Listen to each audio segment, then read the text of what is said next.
Insanity. OMG. The Epstein files still remain high, and people are not liking it, man.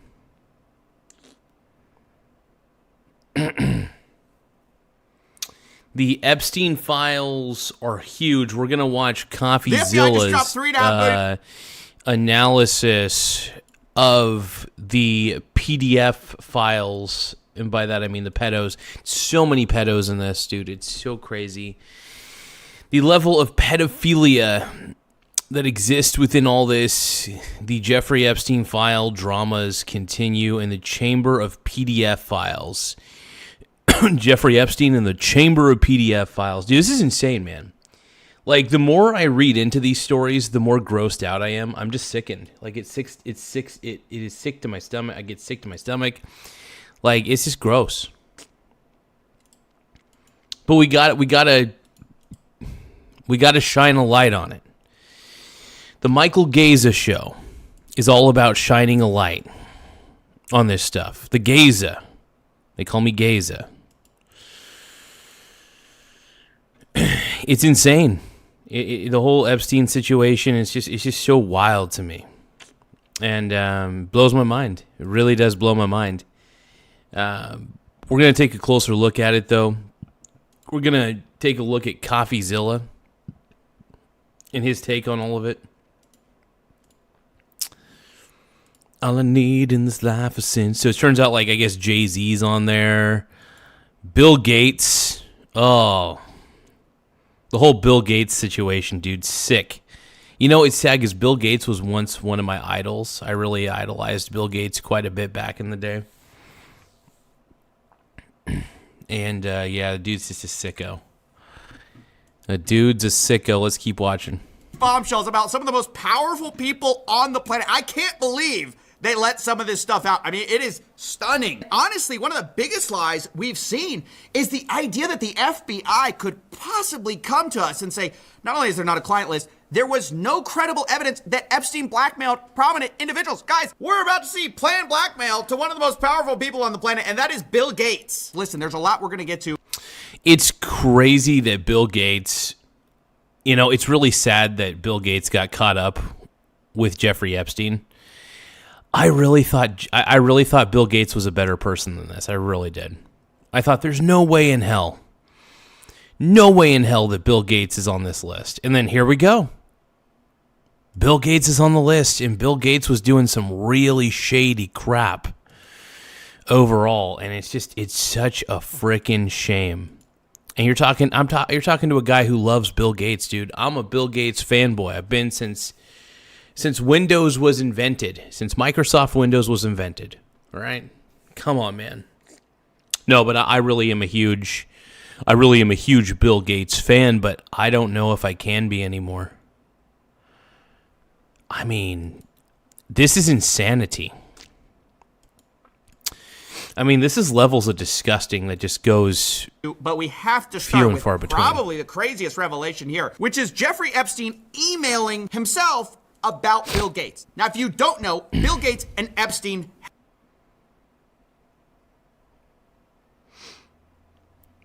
My boy Corey, dude. Corey says, Garza, I was told Bitcoin was invincible, and it was going to 170,000 by JP Morgan. Oh, dude, I'm so happy that Bitcoin's crashing, though. There's no, the one person who's happiest about Bitcoin crashing is me. It makes me a very happy boy because, one, I make a lot of money off of betting against Bitcoin, so whenever I see crypto crash, I am probably the most anti-crypto YouTube channel of all time. And, dude, whenever I think about crypto, I just get grossed out, dude. I'm like, whoa, ugh. I try to steer people away from cryptocurrencies because it's an obvious Ponzi scheme. And, dude, and the way I look at it is there's no way in hell that cryptocurrency is going to be the future of money. Like, people just trade it because they want to get a quick amount of money. Well, here's the reason that so silver's down, but silver is actually valuable. Silver is useful. The problem with cryptocurrency is cryptocurrency in itself is actually very useless. Silver and gold actually have real-world utility, so therefore, I always buy silver on the dip. So when I see silver dip, I tend to buy it. That's just kind of how I tend to do it because, and then during bull runs, during a silver bull run, if it goes up like crazy, I tend to trickle sell on the way up. So I am always, I'm always swing trading. I swing trade silver and gold ETFs respectively. So I got a gold ETF and I got and what an ETF is for anybody who doesn't know, an ETF is an exchange traded fund. And what that is basically something that you can buy on an exchange. You could buy it on we could buy it on a brokerage account at any time. And forgive me, you guys. I think I might be losing my voice a little bit. I'll probably have to drink some water here in a second. But yeah, in all actuality, though, silver is smart to buy on the dip. Buying cryptocurrency on the dip, I think is suicide because I really don't think crypto is going to go anywhere. And I think once people realize that Bitcoin is no different than an NFT, I think that's when people will start to realize that they need to sell off. But silver and gold, in my opinion, are always worth buying on the dip because they have actual value in the real world. Whereas Bitcoin and all these stinking cryptocurrencies have zero value in the real world. None at all. Zero. Nilch. Zach. And the only reason cryptocurrencies are even rated high is because of perceptual value, and that's all it is. So the problem I have with Bitcoin and all cryptocurrencies is all they have is perceptual value. There's nothing that it does in real life. If you take away the market value of Bitcoin and look at it as a pure product, Bitcoin is absolutely trash, right? So I look at silver and gold, and I'm thinking to myself, well, I would rather have silver and gold if the price is dipping, because at least silver and gold have real demand and there is some scarcity to it, and there is a lot of utility to gold and silver. Like gold and silver have real world utility, whereas cryptocurrencies are just strings of data and actually don't really matter in the long run. That's why I don't take crypto seriously. I do have crypto in my portfolio, but barely any. I bet against Bitcoin using a leveraged ETF, so that way if Bitcoin's price goes down, I end up making bank on the downfall of Bitcoin, because Bitcoin is Clickcoin. That's right. You guys heard me. You guys heard me here, folks. Bitcoin is Clickcoin. All right. So, yeah. Everybody who knows me knows that I am very low. I have a very low opinion. A very low opinion on Bitcoin. Straight up, I have a very low opinion on all cryptocurrencies. They're just terrible and ridiculous. Had a relationship post 2008. That's a big year. You're going to hear a lot today. Because if you guys can, though, make sure you tap the like button and tap the subscribe button. The more subscribers we have, the better. Tap the subscribe button, tap the like button. We're really trying to reach a wider audience. So the simple act of subscribing and the simple act of liking the stream really goes a long way. So I just want to say thank you to everybody who takes the time to tap the like button and the subscribe button. Let's keep watching. 2008 was the time that Epstein pled guilty for soliciting of somebody under the age of 18. He was a predator at this point. Everybody knew it. Now, eventually, Bill Gates would get divorced when all of this came out. Melinda Gates said it was part of the direct cause for the divorce. She said she met Epstein and said he was evil. Yeah, it's so funny. Like, Melinda Gates was spot on. The moment she met Jeffrey Epstein, she was like, every red flag detector's going up. And good on Melinda Gates. Good for her for standing her ground and just realizing that her husband was hanging out with Jeffrey frickin' Epstein and that Epstein is a creeper. Oh, dude, this is crazy, man. This is wild. He was Epstein evil personified. Yeah. So you have to understand, this is like Bill Gates' kryptonite. He's one of the richest men on the planet. He's got this huge philanthropy arm. But this relationship with Epstein has been a huge problem for him. And Epstein appears to have known that, because in 2013, Bill Gates appears to be distancing himself from Jeffrey Epstein. And Epstein seems to have a problem with that. He says, I assume the dedication to our relation went both ways. Larry has now asked me to recommit to a confidentiality agreement. Basically, he's got to shut up about his relationship with Bill Gates. Oh, damn, dude. So Bill Gates and Epstein were like, sounds like they were pretty tight, man. Oh, boy. This is crazy. This is wild, man. Make sure you guys tap the like button, though. Tap the subscribe button, tap the like button. The more likes we get, the better. It does help the channel grow. We're trying to get to 100 likes. 100 likes is the goal, by the way. Give me a moment. I'm going to try something real quick.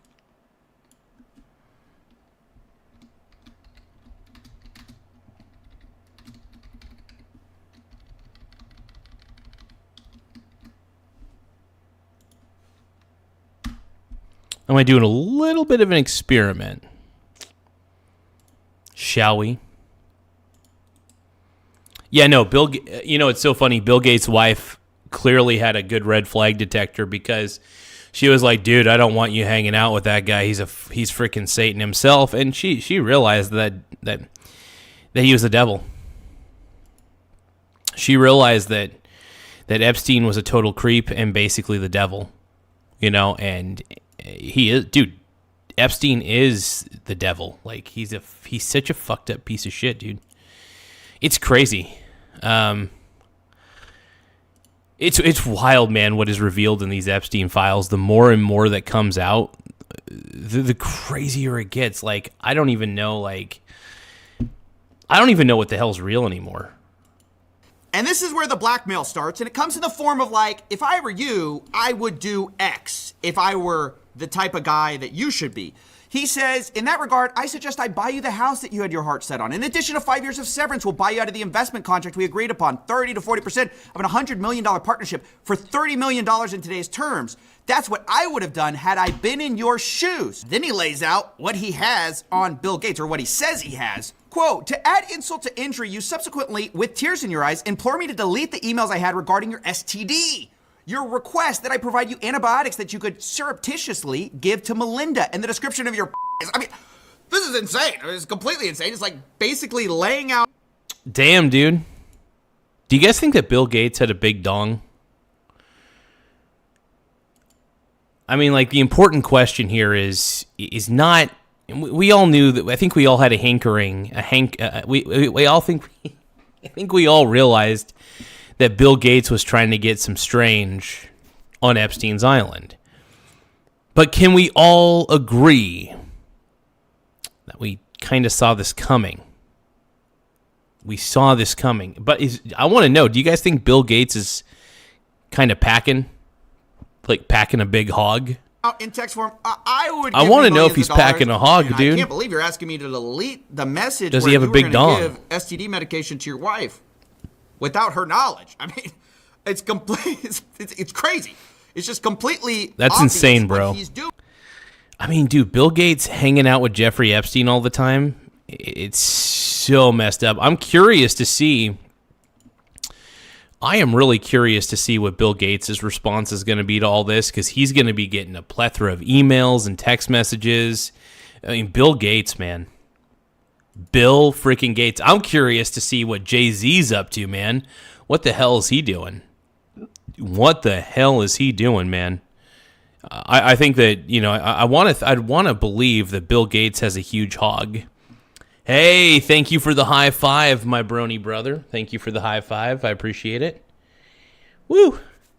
Thank you so much. We'll keep that up on the board. Hey, if anybody can beat Peter Caney's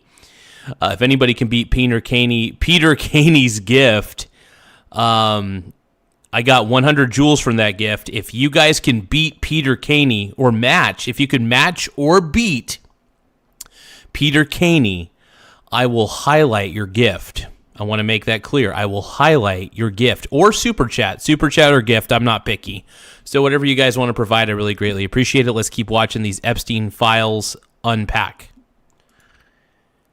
I'm so concerned about this, man. These Epstein files, man, I don't even know what to think about it, brony. Do you guys think that I Do you guys think I'm on the files? Da-da-da-da-da-da-da. The pedophiles.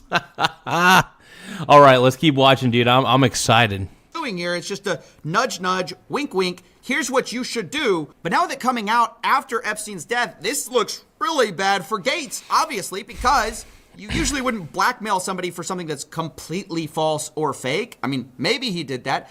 But we also know Bill Gates had affairs. Obviously, Melinda credits it for their divorce. So it's hard to believe there was nothing sketchy going on. Bill Gates, of course, maintains that it was completely above board. He says the fact this allegation was in here just shows how much Epstein was willing to defend. That's crazy, man.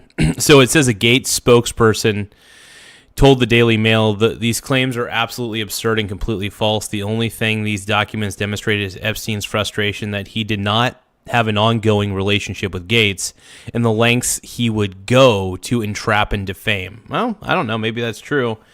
But my God, people. This but is Epstein crazy, lays dude. it out. He says he helped Bill get drugs in order to deal with the consequences of sex with Russian girls, facilitating his illicit trysts with married women, and to being asked to provide Adderall for bridge tournaments. Look, guys, this is exactly what we suspected the whole time. Epstein was providing services to rich people and expecting payment via blackmail. Now you might say, and it's true, that we don't know that Epstein ultimately sent that. Hey guys, if you can, make sure you tap the like button. The more likes we get, the better. One of our goals is to get 100 likes by the end of the stream, or sooner. Sooner the better. So if you guys can, tap the like button. It really does help the channel grow. It helps with the algorithm and stuff like that. So even tapping the like button, tapping the subscribe button, it all really helps in the end. So whatever you guys can do to help out the channel, I greatly appreciate it. So thank you guys for being the greatest brony bros of all time, and thank you for tapping the like button. And like I said, we're trying to get 100 likes. That is the goal, dude. Can we get 100 likes? That's the question. I don't know. Can we? May we? Version of an email to Gates. All we know is he sent that to himself. He may have planned the blackmail and just... That's kind of crazy. So he sent it to himself and, been drafting something. But what we do know are two things. The Wall Street Journal has reported that Gates was threatened by Epstein over... But thank you guys for tapping the like button. Though, like I said, we're trying to get to 100 likes. Probably within 30 minutes. I think we can get to 100 likes within 30 minutes. We'll see what we could do. Tap the like button, tap the subscribe button, whatever you can. I appreciate you guys. Even the simple act of tapping subscribe really goes a long ways. So I appreciate you guys.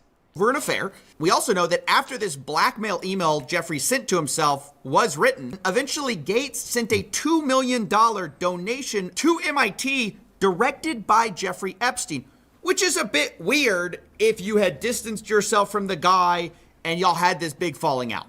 Now again, do we know for sure that Bill Gates did all of that? No, of course we don't. But do I think Bill Gates was innocently looking for charity advice from a after he... Yeah, I think Bill Gates was trying to get some strange. I think Bill Gates was really trying to get a lot of strange, man. That's just all there is to it. Bill freaking Gates, dude. Trying to get some mussy. Was it mussy or mussy? Okay. He already pled guilty? No, I don't. I'm sorry. I'm not that gullible. And speaking of not that gullible, we've been lied to also by another richest guy on the planet. Geez, it's a shock why they don't want to put this out. Elon Musk, who has been... Was Elon hanging out with Epstein too? Well, you guys, was Elon hanging out? Hey, what up, Jay? What up, dude? All you guys, my brony bros.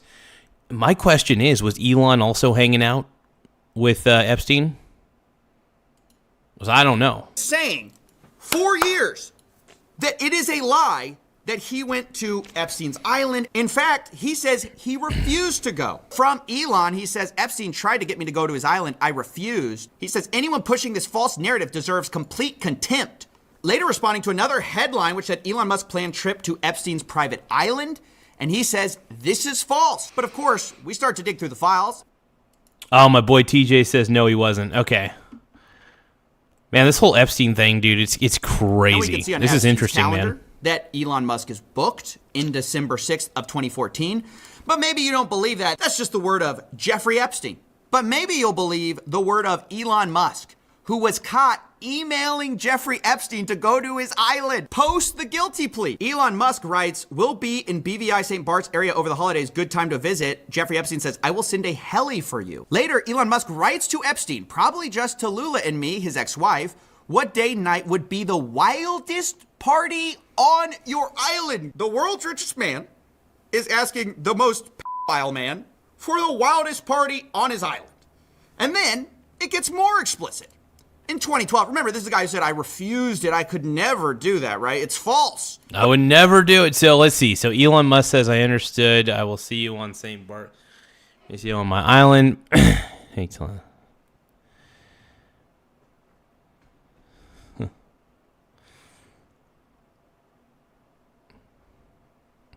Oh, so Elon Musk back in 2012 wanted to party hard with Epstein. Okay, here's the thing, though. 2012, I don't know if everybody knew. I don't think everybody knew that Jeffrey Epstein was a pedrophile, right?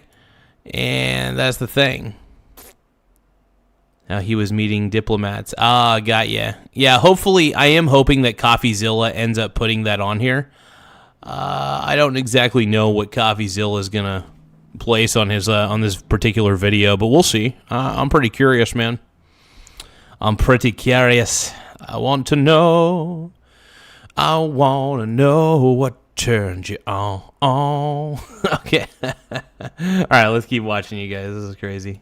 But here in 2012, he says, "Do you have any parties planned? I've been working to the edge of my sanity this year. I really want to hit the party scene in St. Bart's or elsewhere and let loose." Let loose. Now, let loose can imply anything, by the way, just to let everybody know. He could just mean, I want to, I don't know. He just wants to get drunk, dude. He wants to get drunk on a yacht, probably. And, young Elon in 2012 probably wanted to let loose and get drunk, man. Can you blame him? The invitation is much appreciated, but a peaceful island experience is the opposite. This is an email all the way back from 2012, and it is possible that eventually, even if he did hang out with Epstein, it's possible that Elon realized that this Epstein guy was a creep once he started hanging out with him and is like, no. Because here's the thing, man. I think Elon is one of those guys that he's a workaholic. Obviously, he needs to take a break every once in a while, party hard on a yacht, and get sloppy drunk. Sure. That needs to happen from time to time. I get it. But you know what? I don't know, bro. Make sure you guys tap the like button, though. The more likes we get, the better.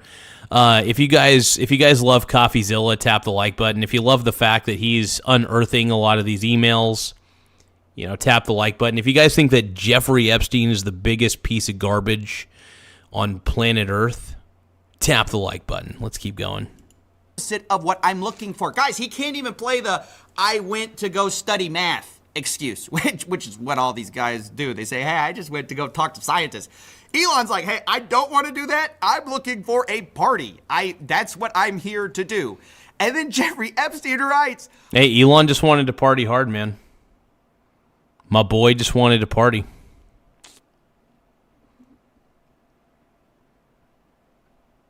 "Understood. I will see you on St. Barth. The ratio on my island might make your ex-wife uncomfortable." I can't believe these guys are lying to us, and people are swallowing it still, thinking that Elon Musk had no. No, I'll take Elon's load. Just kidding. Am I? Elon, I love you, bro.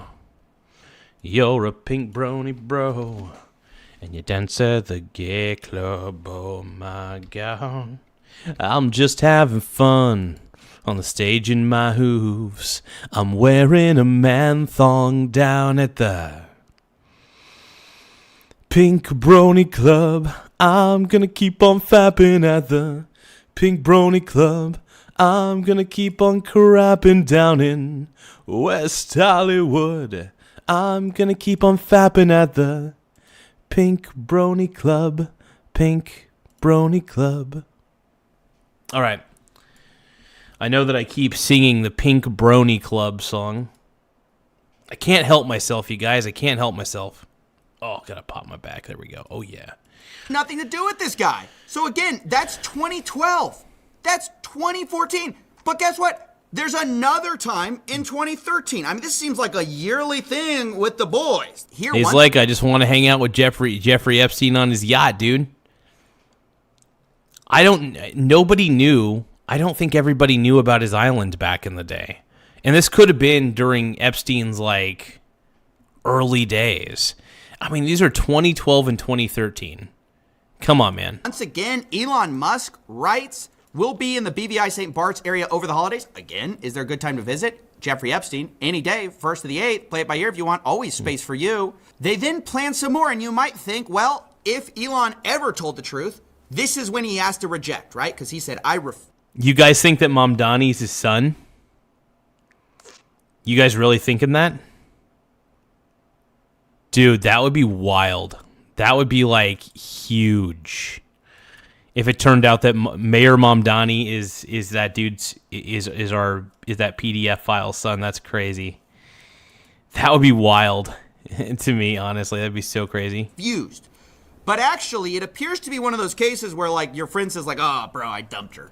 And actually, it was the other way. Yeah, it turns out Elon didn't dump the The dumped Elon. He says, bad news. Unfortunately, my schedule will keep me in New York. Hopefully, we can schedule another. Are you saying that Elon Musk ghosted? No, are you saying that Jeffrey Epstein ghosted Elon? Dude, I'm sorry, Elon, man. I'm sorry, bro. My brony bro. Damn, bro. Time in the future, Jeffrey Epstein let Elon. Epstein broke up. So Jeffrey Epstein broke up with Elon? Dude. That's rough, bro. That's rough. Let's keep watching. Down. That's actually the real story. Is the reason he didn't go in 2013 was because he couldn't go. Jeffrey Epstein was not there. Guys, I mean, how blatant do they have to make it before we start to just see through it, right? When they issue these ridiculous denials, they're totally associated with the guy after the guilty plea. They lie through their teeth, but they can't even keep their story. Let's see. TJ says the island stuff came out by Alex Jones back then, but not mainstream until 2019. Got ya. So Alex Jones, man, it's so funny. Everybody thinks that a lot of these people think that Alex Jones is like some whack job. Honestly, it turns out that Alex Jones is right far more often than he's wrong, because he actually deeply researches this shit, and it turns out I don't know if Alex Jones has ever been really wrong. Okay, he's been wrong, obviously. He's a little bit of a nut job from time to time. But Alex Jones, man, how often are we admitting that Alex Jones is just the man?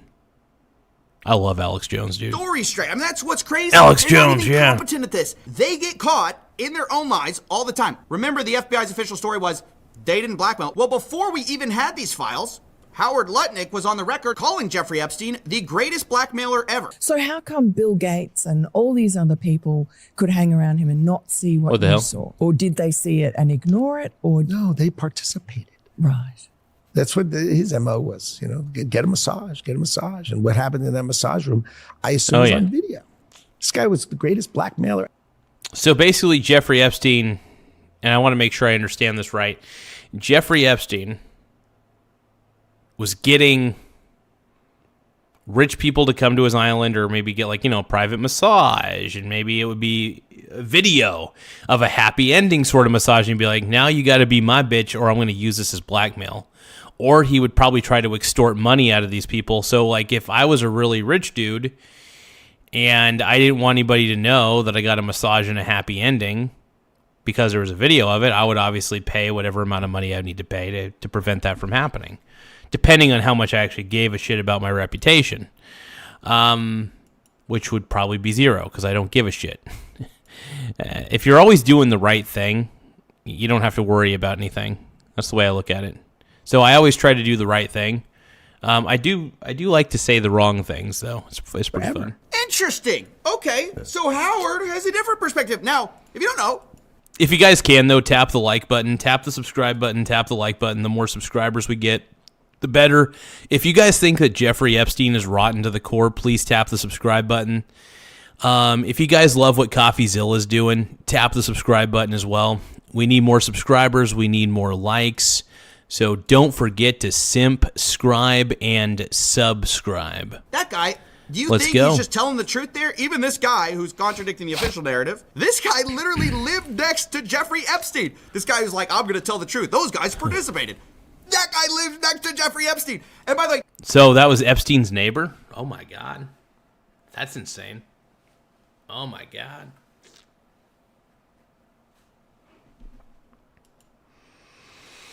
Crazy. He lied too. I love this video we're about to get into because this guy, Mr. He's the greatest blackmailer ever, does he know something we don't know? Because it's interesting. Mr. I'm his neighbor had to also explain how he had nothing to do with Jeffrey Epstein. And he lays it out pretty simply. He goes, yep, I live next to him, but in 2005, I had such a... I'm gonna put on the board a lot of the people who subscribed in the last... a few of the people who subscribed in the last 6 hours. It's not everybody. It's just some people. I want to highlight some of the people who took the time to subscribe to the channel. It really means a lot to me. So you guys are going to see a few names flash up on the screen. These are people who subscribed, and I just like to give them shout-outs. Laugh out loud. Because they're nice, kind people. A horrible experience that I knew I could never talk to him again. He was your neighbor for 10 years. How well did you know him? We move in 2000. Laugh out loud. Okay. Jeffrey Epstein is arrested in like 08, I think, or something like that. Right. So knock on the door. His assistant on like a Saturday says, Mr. Epstein, your neighbor would like to invite you over for coffee. Laugh out and there's a loud. massage table in the middle of the room. Massage table in the middle of your house? How often you have? He's like, dude. This Laugh out guy, loud. by the way, is this guy still alive? See, that's the scary thing, is you don't know if some of these people are still alive that ratted on Jeffrey Epstein. Howard Lutnick was in the files too. Laugh So, out loud. Island stuff came up back. Huh, interesting. Interesting. Have a massage. And he says, every day. And then he like gets like weirdly Laugh out close loud. to me. Ooh. And he saes, and the right kind of massage. Ooh, that's hot. The right kind of massage. OMG, Laugh dude. out loud. He's the commerce secretary. Oh, shit, dude. That's crazy. Now my wife is standing here. So she looks at me and I look at her. Laugh out loud. And we say, I'm sorry. We have to go. And we left. And in the 6 or 8 steps it takes. So Howard Lutnick is in the files. Interesting. Mr. Derek J says, Sup Garza, how was the Turning Point event, bro? It was pretty good, man. It was a really good event. I had a good time. Very entertaining. I love the amount of speakers they had. Just really cool. Really good event.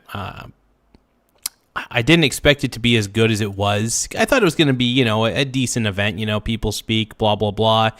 I thought, okay, this will be nice. That's probably what it's going to be. But it ended up being, not only did they just speak, they spoke with passion. They spoke with passion and resolve. That is the one thing I'm going to say about that event, is a lot of the people that spoke they just seemed like amazing people. They wanted to preach the word of God. I may not be that religious. I'll admit it. I'm not very religious. But I respect people who have a religion that they follow very closely and they practice very closely. And I really do. I think it's an amazing thing. I have nothing but respect for people who do that. I think it's amazing. But yeah, overall, I don't know. It's just, it was a cool event, man. Turning Point event was amazing. His house to my house. My wife and I decided that I will never be in the room with that disgusting person ever again. Well, he couldn't be more clear, could he, right? He says, hey. So Lutnick, I'm assuming, just like TJ said. So TJ said that Lutnick or whatever was on the files, I guess, supposedly. Let's I may take a have look. been his next door neighbor. Let's see. But I met him once before the 2008 guilty plea. Remember I said that was a big deal? And we got invited over, and it was like 5 seconds, and we left, and we realized he was a creep. We were out of there. He made this rude, lewd comment in front of my wife. I would never go see this guy. I mean, Yeah. He makes it super clear he's gross. So I was never in the room with him socially, for business, or for even philanthropy. If that guy was there, I wasn't going because he's gross. These other guys, they may have participated. They participated. But Howard Lutnick, he could never. No. He's too good of a guy. Well, guess what we found in the old emails? Looky. It's Howard Lutnick writing in to Jeffy Boy in 2012. Hi, Jeff. We're landing in St. Thomas early afternoon, planning to head over. Where are you located? What's the exact location for my captain? Does Sunday evening for dinner sound good? Is this the guy you said made a lewd comment to your wife and, oh, I could never be in front of him. He's gross. Guess what the next email is? My boy's wife messaging in saying we're headed towards you in...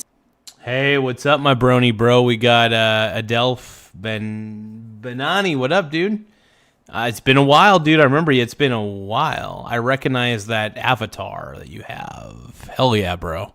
It's good to see you back on here, brony. St. Thomas. Later, Let's the go. subject line, Jeffrey Epstein. Good morning, Howard. Jeffrey wished me to pass you along.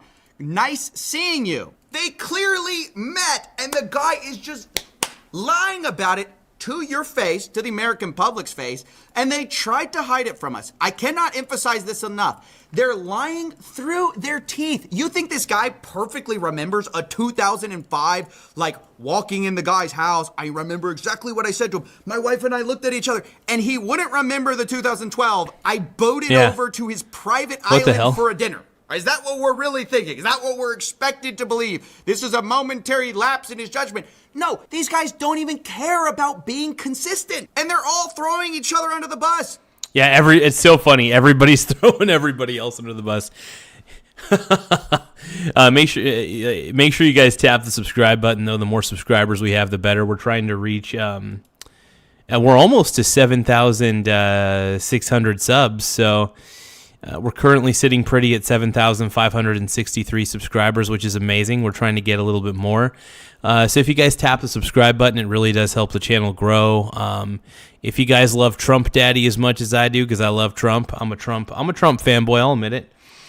If you guys love Trump as much as I do, please subscribe to the channel. It does help the channel grow. If you guys think that Epstein is a despicable human being, tap the subscribe button as well. Let's keep on watching, man.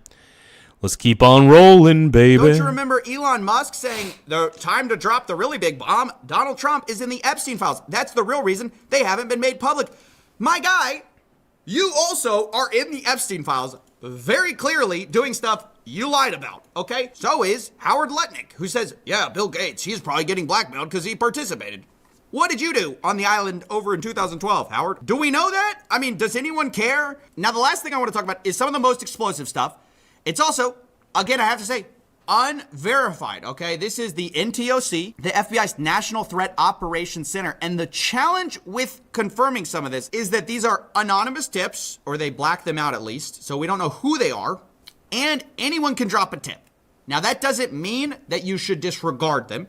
It just means we can't verify them. The other challenge is that the FBI has a heavy incentive to discredit anything with Donald Trump in it, just because he's in the White House right now, obviously. And so I want to be clear, there are notes related to some of these submissions where they say things like complainant was spoken to and deemed not credible. Additional research showed 3 separate redacted. You know, it's hard to tell how much this is the proper due diligence of the FBI, which they should be doing, of course. And hopefully proper due diligence of the FBI. I don't know. Oh, my God. If you guys can, tap the like button. We're trying to get to a 100 likes. If you guys can, subscribe to the channel. But more importantly, though, tap that like button, man. The more likes we get, the more subscribes we get, the better. It does help the channel grow a lot. We're trying to blow the lid off of this Epstein thing. And we're really taking a close look at everything that's happening here. We've been getting a lot of new fans, a lot of new fanboys, fangirls. Everybody, man. We love the show. We love doing the show. We are so sexy. Oh, my God. Oh, my God. So hot.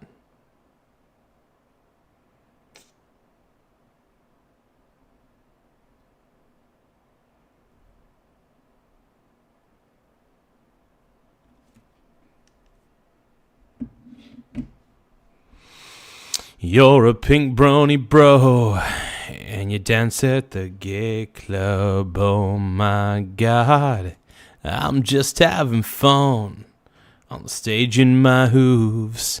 I'm wearing a man thong down at the Pink Brony Club. I'm gonna keep on fapping at the Pink Brony Club. Okay, anyway, let's keep going. Not all complaints are credible, but also there's this obvious conflict of interest with the fact that the she said she lied. Damn, dude. Stocks Family Farm, dude. Calling that out. Hell yeah, bro. Blank reported an unidentified female friend who was forced to perform on President Trump approximately 35 years ago in New Jersey. The friend told Alexis that she was approximately 13 to 14 years old when this occurred, and the friend allegedly bit President Trump while performing. The friend was allegedly hit in the face after she laughed about biting President Trump. Oh, this is crazy, man. What? Now, we don't know how true this is. That's why it's all alleged, but let's take a look. The friend also said she was abused by Epstein. Later, there's very explosive claims about big parties with her, other younger girls, and older Victoria's Secret models, including Bill Clinton and Donald Trump. There's claims third hand about a female victim of Epstein's who wants to publish a book citing Leslie Wexner, Epstein, Bill Clinton, Damn, dude, I can't believe all this shit was happening, man. Frickin' Jeffrey Epstein. Ghislaine Maxwell is in the videos as well. And it goes on like this for a while. Some of the complaints are just like very graphic. And obviously I'm going to censor out some of it. But I should also mention the DOJ claims that some of these claims were... Thank you guys for tapping the like button and tapping the subscribe button. I really appreciate it. Please subscribe to the channel if you haven't already. And please tap the like button if you can. Submitted to the FBI right before the 2020 election. To be clear, the claims are unfounded and false, and if they had any shred of credibility, they would have certainly been weaponized against President Trump already. Now, I agree that if a complaint is timed right before an election, there definitely could be some other motivations to that, but it's also ridiculous to say that anything in the Epstein files, if it were true, would have come out already, because why didn't we see the stuff about Bill Gates, for example? I mean, that stuff apparently has been sitting in here for a long time, and not only did no one talk about it, the FBI literally, covered for it. I mean, they said that this was not the case. There are big claims. This is crazy, man. CoffeeZilla. CoffeeZilla is revealing everything under the sun right now. He is revealing the world. He's going over them Epstein files, dude. The Epstein. I call it Epstein.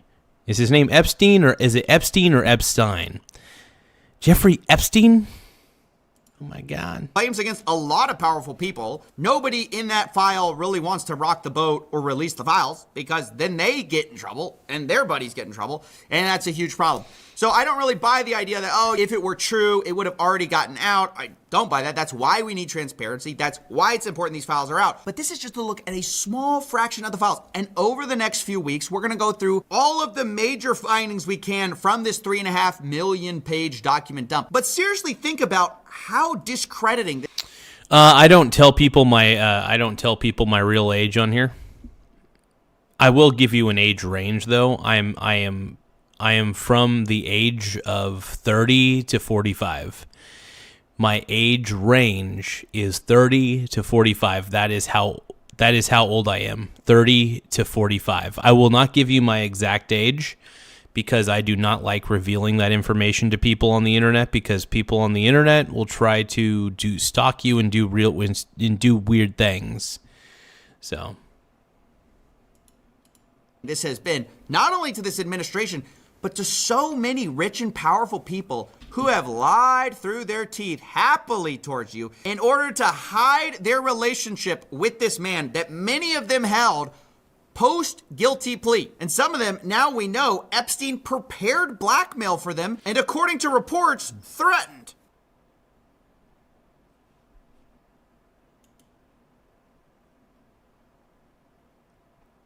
Oh, we got a body language expert who's... Hey, everybody, Dr. G here. So Dr. G explains new Epstein files, last known interview body language analysis. Let's take a look. I'm a clinical and forensic psychologist, as well as a body language expert, and today we're going to be analyzing the behavior and body language of Jeffrey Epstein.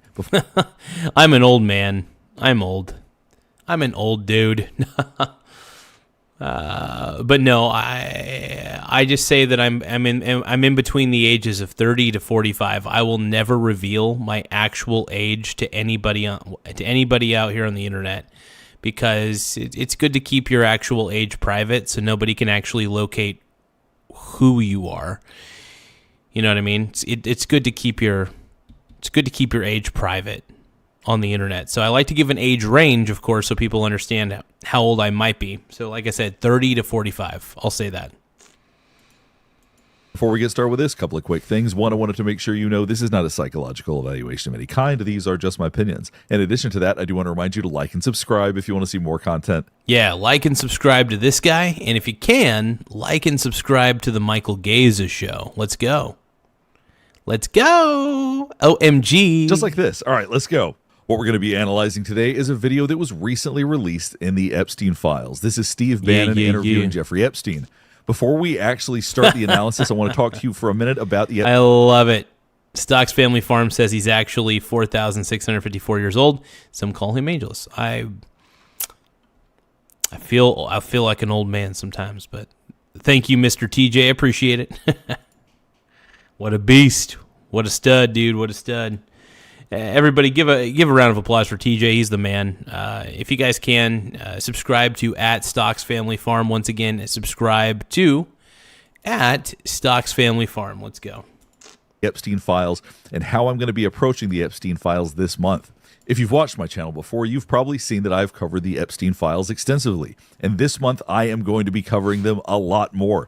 The 3 million new files that dropped, I'm going to be covering so many different aspects of these. I've got a lot of different video ideas that I'm already working on, so please stay tuned for all of those. But the DOJ... I can't wait to see what this guy thinks about Epstein's body language, because granted, I mean, you could already tell just by looking at him. The dude's a red flag. There's something about him, man. There's something about this dude. Now, we all know what the outcome was, but... DOJ is not making it easy to get a hold of all of the files. There are 4 data sets that were released in this most recent batch. 2 of the data sets, very easy to download. The other 2 data sets are no longer available. They removed them almost immediately once they were released. You can look up individual files, but doing that for 2 million plus files is very challenging. So as far as pictures, videos, and so forth, the vast majority of those are still not available. So this may take some time, but I will be covering the Epstein files extensively this month. All right, let's just jump right in.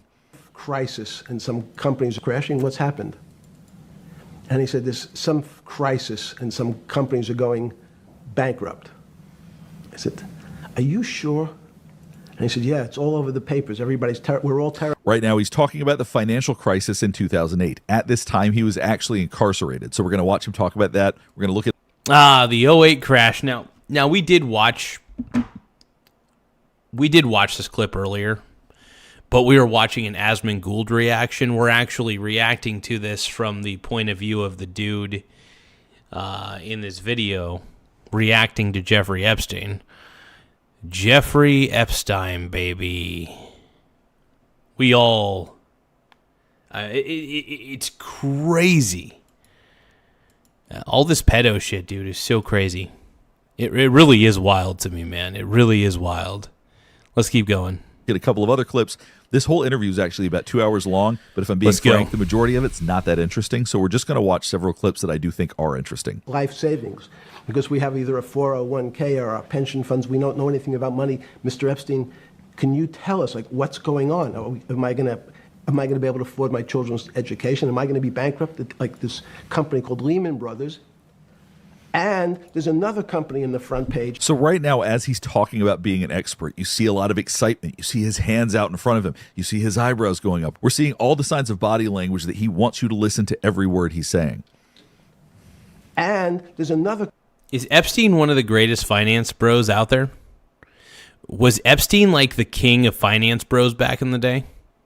In 2008, was Jeffrey Epstein basically the GOAT of finance? I think he was. Like, I watched bits and pieces of this interview earlier today, and I got to admit, man, I was impressed by his extensive knowledge and experience in the field of finance. Granted, he's a terrible human being. I want to make it very clear. Jeffrey Epstein is a terrible, terrible, terrible human being. But this is fascinating. If you guys can, though, make sure you guys subscribe to Dr. G Explains. Also, subscribe to the Michael Garza Show. We really appreciate it. We need more simps, and we need more pimps. Let's go. And also, don't forget to like the stream. The more likes we get, the better. So definitely like the stream. A company in the front page today called Bear Stearns. Oh, no, I said.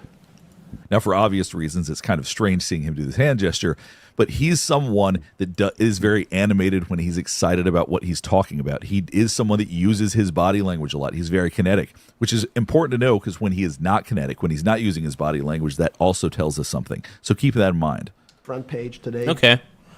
Interesting. Bear Stearns. Oh, no. It's interesting that he does that motion with his hands to his neck. I said. Why? Now, watch his hands. You see the tips of his fingers right here. What he's doing right now is something we call steepling. Now, when people are steepling, they want to be the smartest guy in the room. They want to be the expert. You'll see this with CEOs, with politicians. Yes. I know everything I need to know. And when I'm talking to you guys, I need to start doing that. I need to start doing the... I see. I am the goat. Let's continue. You see this with people that have positions of power. So as he's talking about being an expert, you see him with his hands in a steepled position because he wants to remind you, I'm the expert right here. Because... But yeah, don't forget to tap the like button, you guys. The more likes we get, the better. We're trying to get to 100 likes before the stream ends, so tap the like button. It really does help the channel grow. So I appreciate you guys. That's the company I was a partner in. And in fact, that was a company I had a very large investment in. So, as a great story, I didn't have my Wall Street Journal, but in the early mornings, you're allowed to make 2 phone calls, collect. And when you pick up the phone... Now, one thing that you'll also possibly notice is that the man does not blink very often. One thing that's true of psychopaths, if you believe that he is one, is that they actually have a slower blink rate than your average person. This is studied. This is a fact. So Really? That's interesting. It's interesting that if you pay attention to his blink rate, it's very, very slow. Getting a call from the Palm Beach County Jail, will you accept reverse charges? And now I'm paying attention to the dude's blink rate. I'm actually keeping a close eye on it, I want to see, is he actually blinking? The person either says yes, and the call goes through, or the person says no. The person I had called was Jimmy Kane, the president of Bear Stearns. And I said, tell me. See a little eyebrow flash right there. He's excited by this story. I'm not sure who the original audience was for this, but I think this kind of information is not that exciting for your average audience, unless this is a group of people that are very excited about finance. The president. And don't get me wrong. I actually did find this interview very entertaining, by the way. The Jeffrey Epstein interview was actually very fascinating to me. His take on financial markets is actually that of brilliance. And granted, he was a despicable human being. Epstein was a disgusting, despicable human being. Absolutely 100%. But at the same time, whether people want to admit it or not, he was brilliant in the world of finance. Oh, hold on, you guys. Hold on. The market's crashing. Uh-oh. Give me 1 second. I'm gonna buy while the market's crashing. 143.89. 143.89. I'm gonna buy some VT for my big peepee.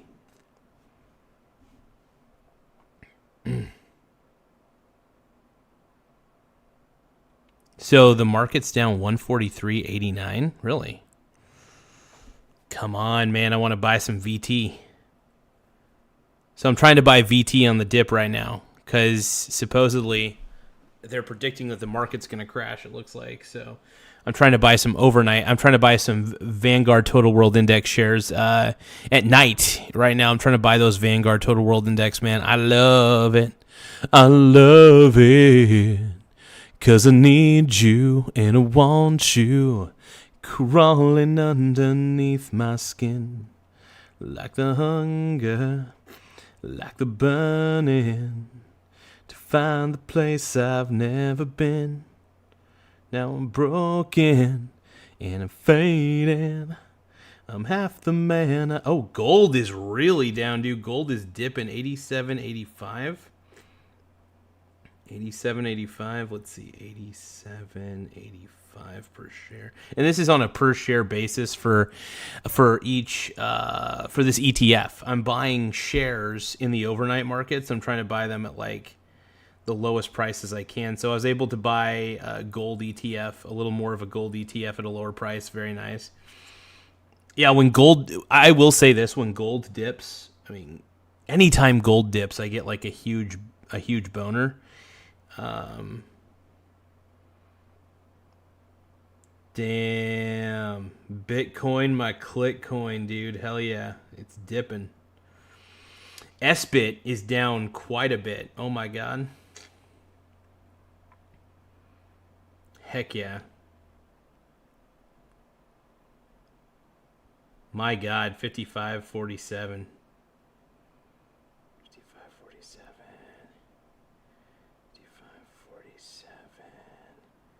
Dude, I'm doing some overnight trading real quick. Sorry, guys. And we'll get back to this here in a second. We'll get back to the Epstein. Dude, I was able to sell SBIT at a very, very, very high price. Hell yeah. Buying gold on the dip. Oh my God, I love buying gold on the dip, dude. There's nothing better.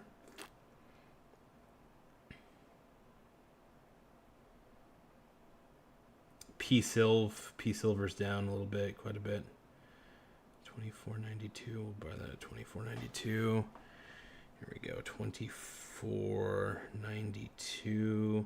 Yeah, I'm buying silver on the dip. I'm buying gold on the dip. I'm even trying to buy the VT on the dip. Buying the VT on the dip. Yeah, there we go. Got 31 shares in VT. Fuck yeah, dude. Yeah, whenever Vanguard Total World Index goes down, dude, I'm all on it, dude. I'm so on top of this shit. I'm always buying the VT, dude. Yeah, it looks like there's going to be a bit of a market crash happening here in a second. But we'll see how far the market crashes, though, man. We're never too sure. We're never too sure how far it's going to go down. But Sook, you were never invited to the Epstein Island. I'm sorry about that, partner.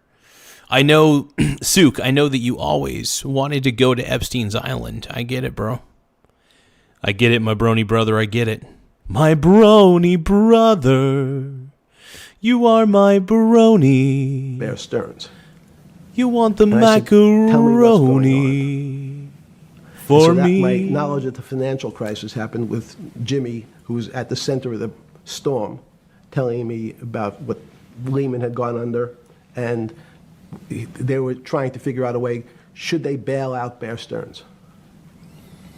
And as he's talking about this, he's actually flexing his steepling. His hands are moving back and forth, so he doesn't actually look as confident as he wants to. He's not feeling as confident as he wants to as he's talking about this, possibly because he's talking about the fact that he was incarcerated at the time when he's giving this advice or when he's calling these different companies.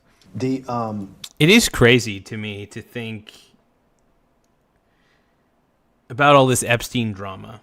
The Epstein drama, man, has been so wild. It's been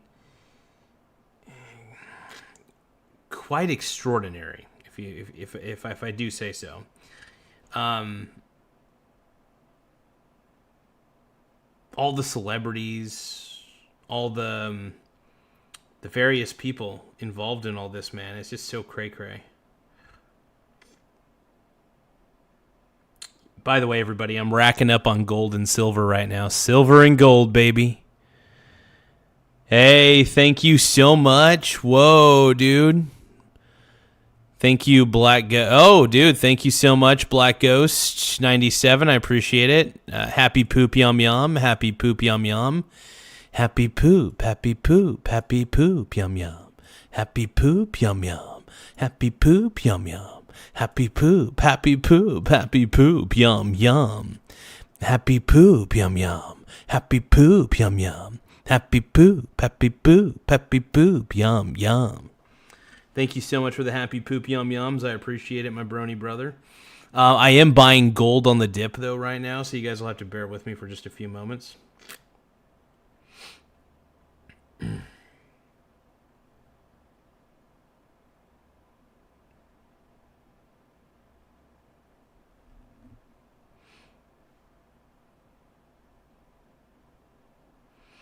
And if you want to be my brony, you got to get with my brones. We are all bronies at the end of the day, yeah. We are all bronies. Let's see, my brony S-bit, my big tits.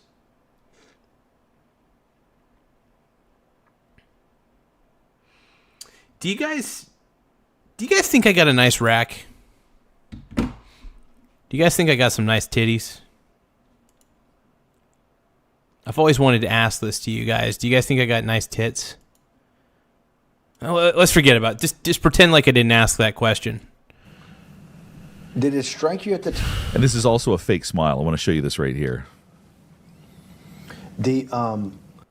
He's trying really hard to smile because that's the look he wants to give off, because sometimes we want people to see how good we feel, how happy we feel. This isn't real, though, because contempt is on one side of the face. It's the only emotion that's only on one side. I don't think that he's feeling contemptuous right now. I think this is just a bad fake smile. And because if So he's fake smiling, okay. it's a real smile, it will be equal on both sides of the face. Did it strike you at the time of the mess you had made of your life to be in a situation that you're one of the greatest financial minds in the world, looked at by world leaders? And now, one thing you can also tell is that he is impulsive. He's really struggling to not respond immediately. So Steve Bannon is asking him a question, and he's trying not to interrupt, but he wants to respond. He doesn't want to listen. If you watch his mouth, you can see this. you're one of the greatest financial minds in the world. Dude, this is very fascinating to me, by the way. Watching Epstein, watching a doctor diagnose Jeffrey Epstein's body language, like diagnosing exactly what kind of psychopath Jeffrey Epstein was. I mean, this is wild to me, man. This is crazy. This is cool, though. I'm into this, dude. You can also hear him sighing because he doesn't like the question. Oh, make sure that you guys tap the subscribe button, and if you can, tap the like button too. The more subscribers we get, though, we're just trying to focus on getting more subs. So don't forget to tap the subscribe button. It really does help the channel grow in a lot of ways. It helps me feel like I got a bigger dong than I actually do. I got a pretty tiny dong. So just the simple act of subscribing to the channel really helps make me feel like I have a big dangus, okay? I want to feel like I got a big dong. I want to feel like I belong, and I want to feel like I got a big dong. Yeah, so don't forget to subscribe, bro. Subscribe, baby. Financial minds in the world, looked at by world leaders, and asked your thinking by the most prominent and important people in the world. And you see him squinting right here too.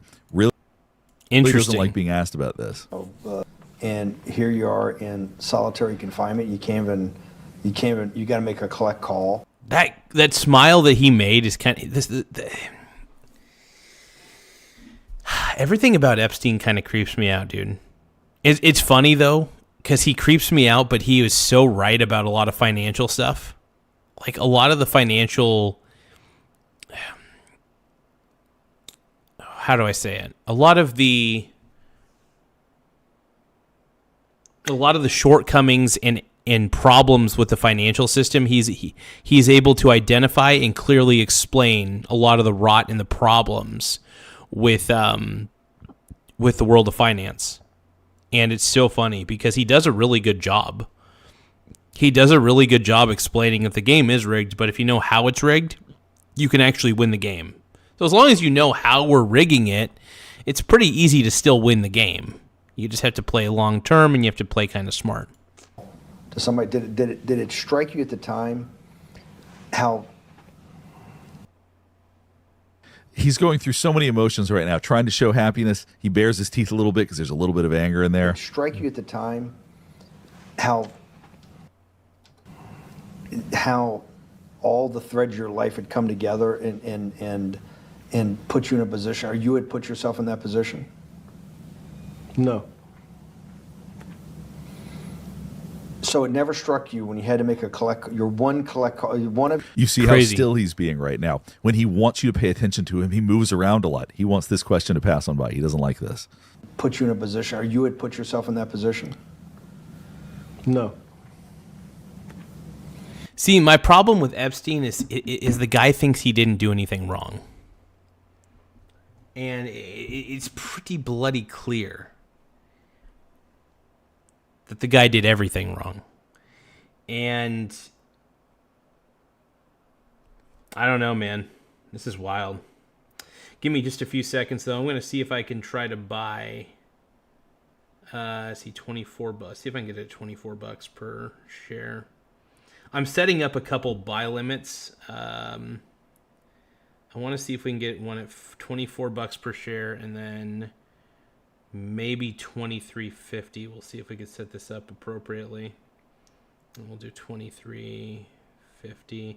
So I'm basically buying. I'm essentially buying silver on the dip. Trying to buy it on as low of a dip as I can. Yeah, silver just keeps crashing, man, like crazy. Granted, I'm fine with silver crashing because that means I could buy some of these closed-end trusts at a lower rate, which I'm perfectly fine with. I'd rather buy some of these silver trusts at a really low price than anything at all. Yeah, I take a little bit of a risk holding gold, but not that big of a risk. Gold is one of those things that you should always buy on the dip, in my opinion. It's not financial advice. Talk to a financial advisor, but I'm a big nut when it comes to gold. I love gold. I love buying gold. But right now, my main focus is trying to buy silver on the dip. I'm trying to buy silver as it dips lower. But we'll see what happens, man. We'll see what happens. Maybe silver will dip lower. I'm just kind of trickle buying on the dip and seeing how many shares of each of these ETFs and trusts I can get a hold of. You know, I'm always, I'm a long-term, when it comes to gold and silver, I'm definitely long-term for the most part. I mean, I like to swing trade them, but I will hold on to them for as long as I need to, is really how it goes. Like I said, I'll hold on to gold and silver for as long as I absolutely need to, for sure. But thank you so much for the happy poop yum yums. I appreciate it, everybody. Make sure you tap the subscribe button, though. Tap the like button. The more likes and the more subscribes we get, the more it pushes us out on the YouTube. So don't forget to like the stream. Don't forget to subscribe to the stream subscribe to the channel as well. We're really desperate for more subscribers, and I want to thank you for subscribing if you do. It means the world to me, man. It means the world to Zaddy. They call me Zaddy.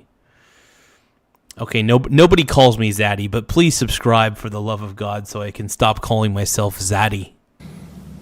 So it never struck you when you had to make Because Steve Bannon just said you'd put yourself in that position. People like Jeffrey Epstein don't ever want to acknowledge the role they played. They are victims in their own mind.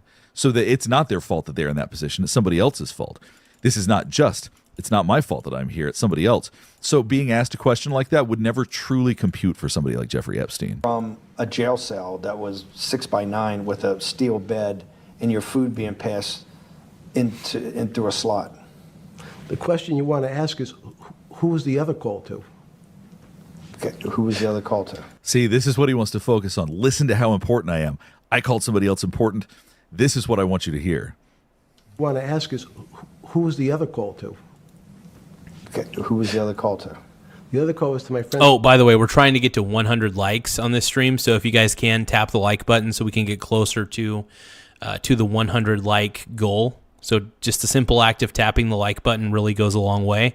Thank you, guys. Let's keep watching. Let's watch Epstein. And it's interesting how this Dr. G guy is really good at figuring out body language. Make sure you guys subscribe to his channel. I just clicked the subscribe button, and I liked the video as well. Everything that Dr. G does is very fascinating. I've seen this guy before, but I never actually took the time to subscribe. He's kind of like I think he's like a body language guy last time I checked, but I think what he does is pretty dope, man.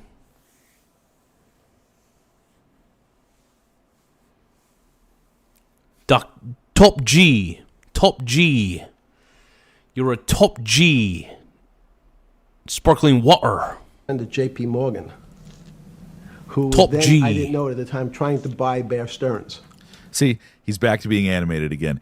He's excited by this. He's talking about how smart he is. He's talking about the different plays that he made at the time. So this is where he's in his element. He gets very excited about talking about how great he is. What we're going to do now is we're going to switch to another clip. This clip I find interesting because I want you to see who's in the background.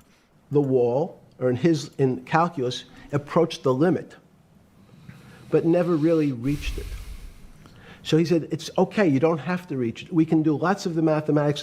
So right now they're talking about math. He's someone that is truly obsessive about academics. He loves academics. He invited lots of academics to... Yeah, I mean, that's Jeffrey Epstein for you, man. I mean, the dude prided himself. What was the term? Yeah, I guess he prided himself on his academic record. He was a very book smart kind of guy, and not just that. I mean, not only was Jeffrey Epstein very book smart. I mean, not gonna lie, the dude understood economics. Unfortunately. Laugh out loud. Which is crazy. The dude really did understand economics, which is frightening to me. Hey, Tyler Daffrin, thank you so much for subscribing, man. I appreciate the sub. Let's keep watching, man. Hey, if you guys think that Jeffrey Epstein is a despicable human being, please subscribe to the channel. Let's go. Different parties and things like that. We're going to be talking about that in different videos, actually. But right now, he does have this fake sort of intellectual way of speaking where he talks about things that make him sound smart, although he doesn't actually talk about them in any really deep way. So that's what he's talking about right now for anybody who cares. Was there. And we could do lots of mathematics almost being at the limit. It looks like we've got an appearance by Ghislaine Maxwell, which is very interesting because if anybody is familiar with their relationship... Ghislaine! Is that Ghislaine? Ghislaine. She's like, hey, what you doing, brony? You're a pink brony, bro, and you dance at the gay club. Oh, my God. I'm just having fun on the stage in my hooves. I'm wearing a man thong down at the... relationship. They're very close.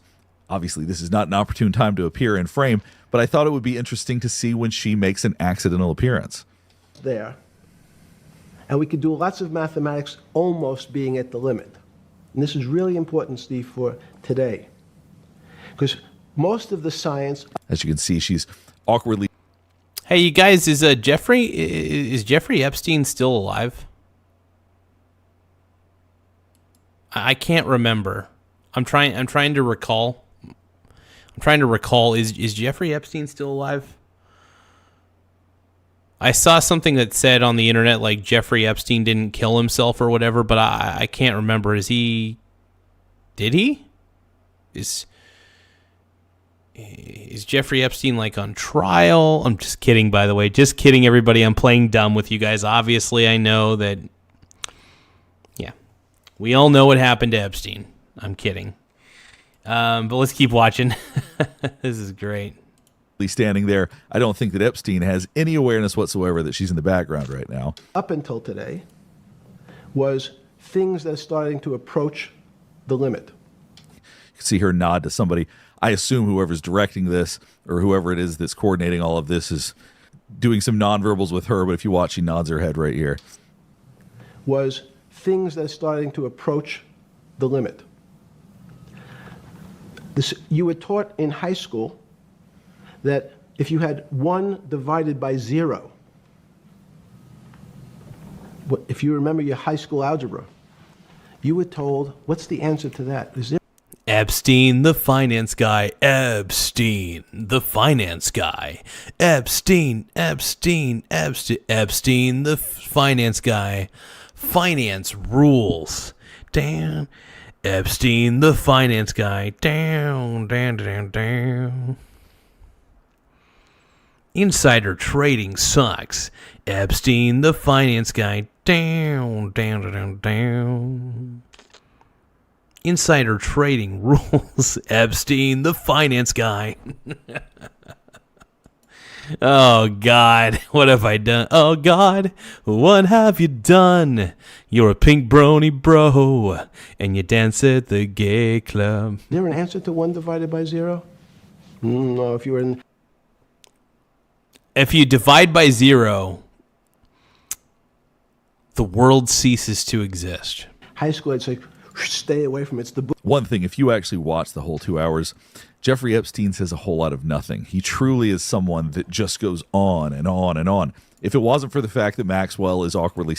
Anon is saying, Garza, you'd go to the island if you were invited, bro. Hold on. Well, I mean, I got to get my street cred up, dude. I got to get my street cred up. I got to be seen as a bad boy. Because we bad boys for life. We ain't go into Epstein's island. We ain't going to the island. I can't be stopped now because I'm a gay boy for life. Standing in the background. I Let's wouldn't even bother go, showing bro. this clip. Let's It's go. not able to be determined. There's a bunch Epstein, of things, the finance guy.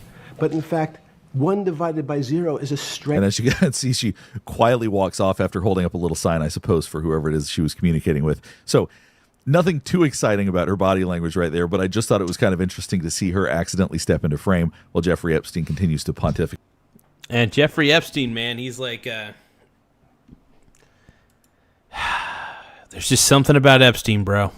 About mathematics. I don't know what it is about bunch him. of things, There's something about Epstein, bro. but in fact, 1 divided by 0. What the hell is it? I have no clue. No Now we're going to clue. listen to Jeffrey Epstein talking about his Epstein, fortune dude. as well as being categorized as a predator. Yeah, what if I wanted to go to Epstein's island just to get a good swim in? Sorry. Doesn't mean I'm guilty, bro. I just want to go get a good swim in on the island, okay? You.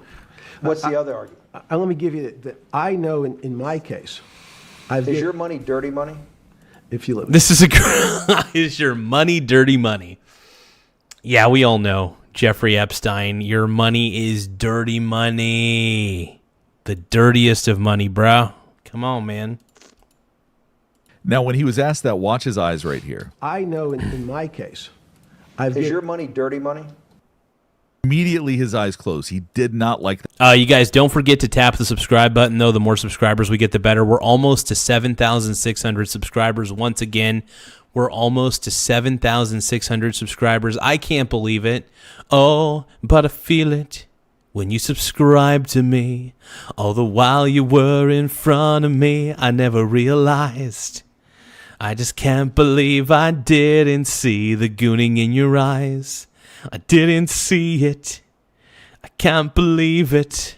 Oh, but I feel it when you subscribe to me. All the while you were in front of me, you always gooning at me. I just can't believe you're always gooning on your phone. I didn't see it. Can't believe it. Oh, but I goon it when you subscribe to me. That question at all. We close our eyes when we think or hear things that we don't like. So he immediately tried to block that question out. He was not a fan of that at all. let me give you that. I know in my case, Is your money dirty money? if you live. I just asked a question. Is your money dirty money? No, it's not. So What a rude question to ask Jeffrey, okay? He's asking, oh, is your money dirty money? And Jeffrey's like, bro, what do you think, dumbass? But I'm not going to tell you it's dirty money, brony bro. Let's keep going, dude. You hear how quietly he said that? As I pointed out earlier, he's big with body language. He moves his hands a lot. He just said, no, it's not. He's trying Trump is to the hide top what he's G. saying. So I would not take a Yeah, response like dude. that at face value. That's what we look at, and that's what we look for. Trump is top G. He's a top G. Trump is a top G. Bugatti, top G. You're a top G. Or when we're looking for deception. if you live. In my, Thank you for the subscribe, my man. I didn't see it. Oh, but I feel it when you simp for me. All the while you were simping for me, I never realized. I just can't believe I didn't see the gooning in your eyes. I didn't see it. I can't believe it. Oh, but I feel it when you simp for me. Just ask a question. Is your money dirty money? No, it's not. So, in fact, why is it not? Thank you for simping, you guys. I appreciate it. I earned it. A heart. He earned it. We all know how Jeffrey Epstein earned it, dude. It's called blackmail. Oh my God. Jeffrey Epstein is the master manipulator of the universe, the greatest blackmailer of all time. But you earned it. I earned it legally. We went back to this before. You earned it. You earned it advising the worst people in the world. You guys, don't forget to subscribe to the channel. Tap subscribe, please, for the love of God. I need you to subscribe to Zaddy. Everybody calls me Daddy. Don't forget to subscribe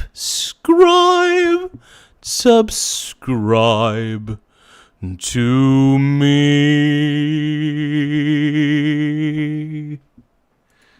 World. Now, see, he smiled immediately when he was starting to get frustrated. You earned it. This is something that manipulative people sometimes practice, to smile when they're feeling other emotions to cover that emotion, so that it's a mask in essence. So my man's wearing a mask. You're saying that Jeffrey Epstein is wearing a mask. I could see that.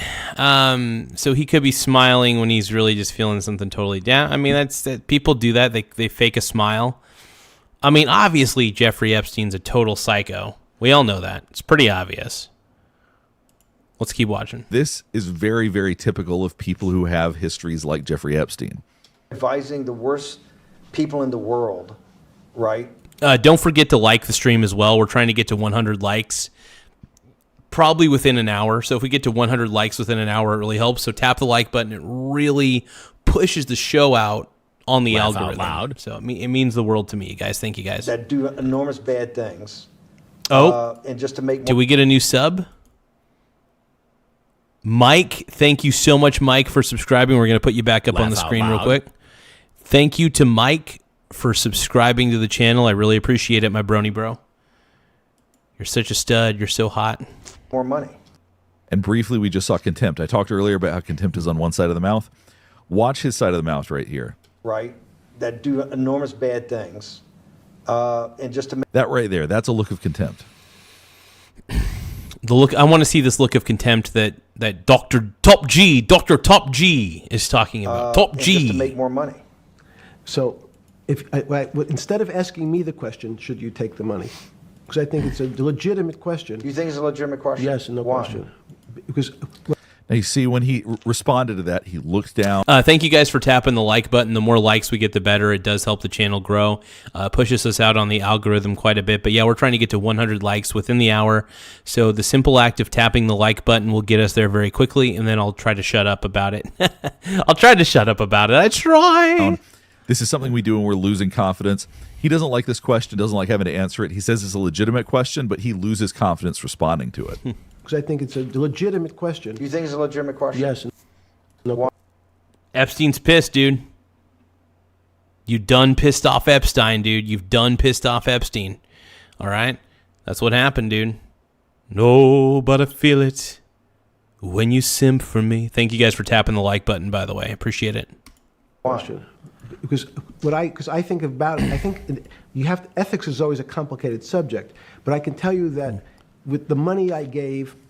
I mean, ethics can be. I mean, when you're Jeffrey Epstein, it's pretty obvious that ethics is very difficult for this man. To help try to eradicate polio in Pakistan and India. See, he's excited to talk about things that he's done that he feels are altruistic. So you see him getting animated again. When he's responding to the questions directly, he's trying to hide, wants it to go on. Now that he's talking about his altruism, he's getting open again. He's getting energetic again. Is Jeffrey Epstein the most charitable man of all time?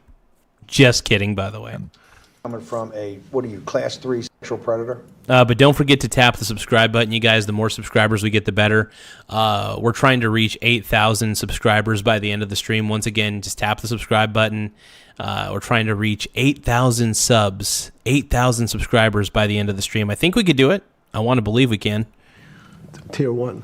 Was tier 1's the highest and worst? No, so I'm the lowest. I'm the lowest. You're the lowest. Okay, tier. That was very interesting that Steve Bannon immediately went to his categorization being the highest and worst.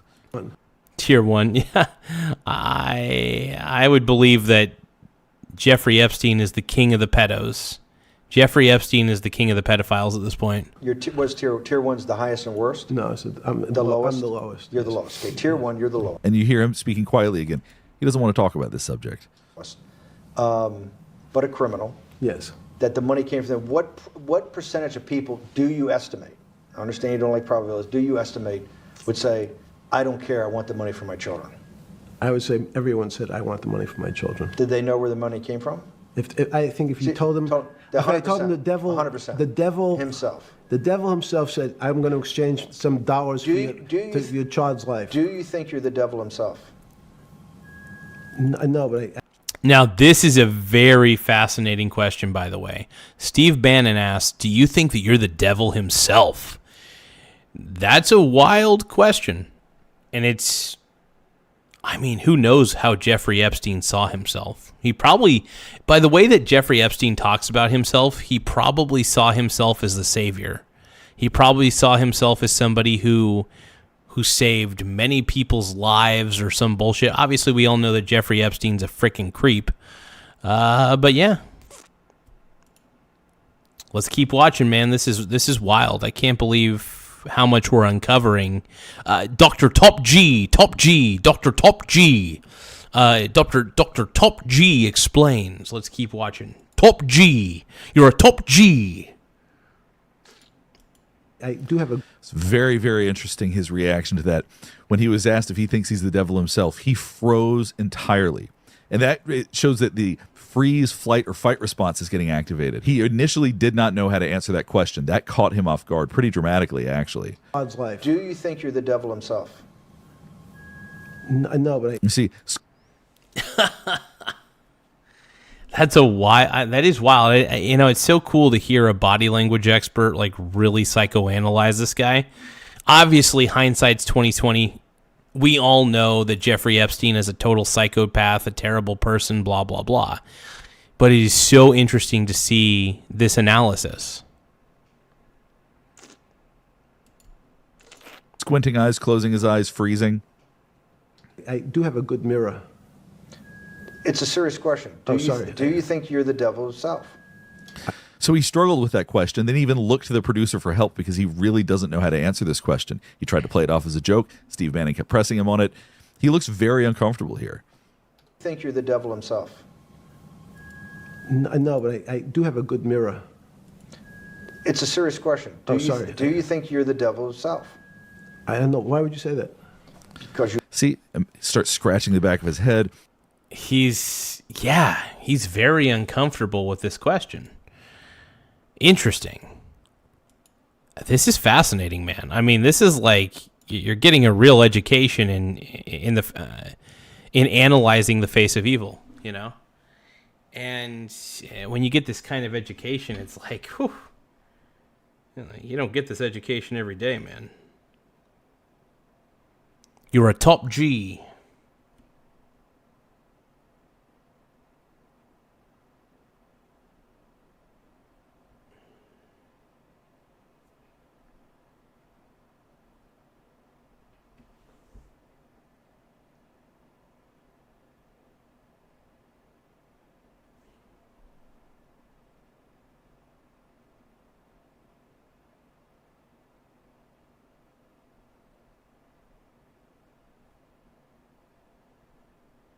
Give me 1 second, you guys. I got to do something real quick.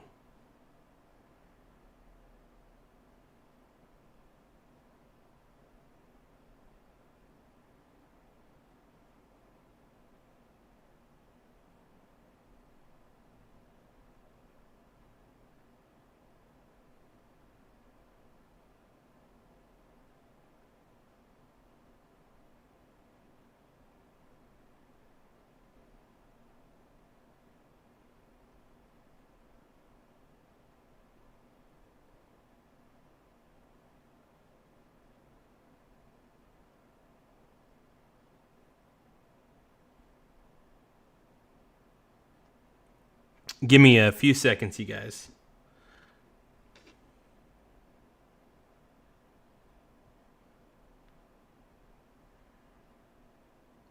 Give me a few moments. I'm just taking a look at the Coos Bay, Oregon page. This guy's such a chud.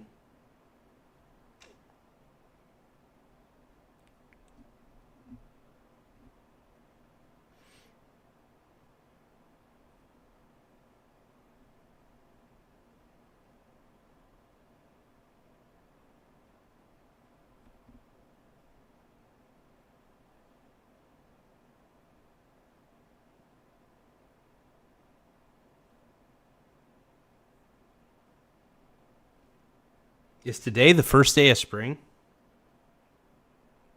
When is the first day of spring?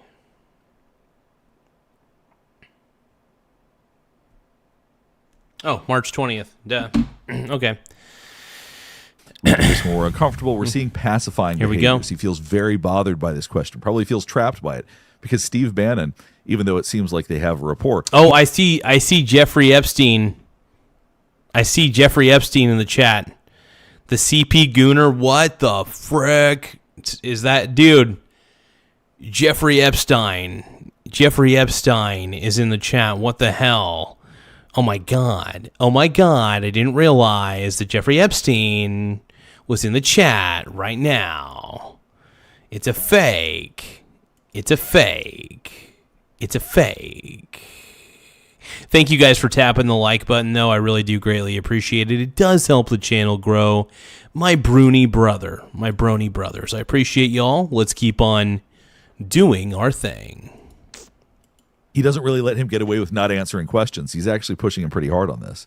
Do you think you're the devil himself?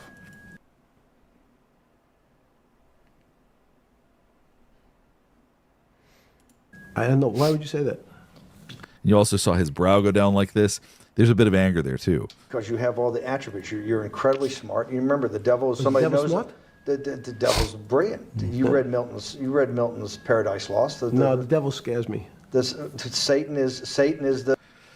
There was that contempt again. You read Milton's Paradise Lost. No, the devil scares me. Satan is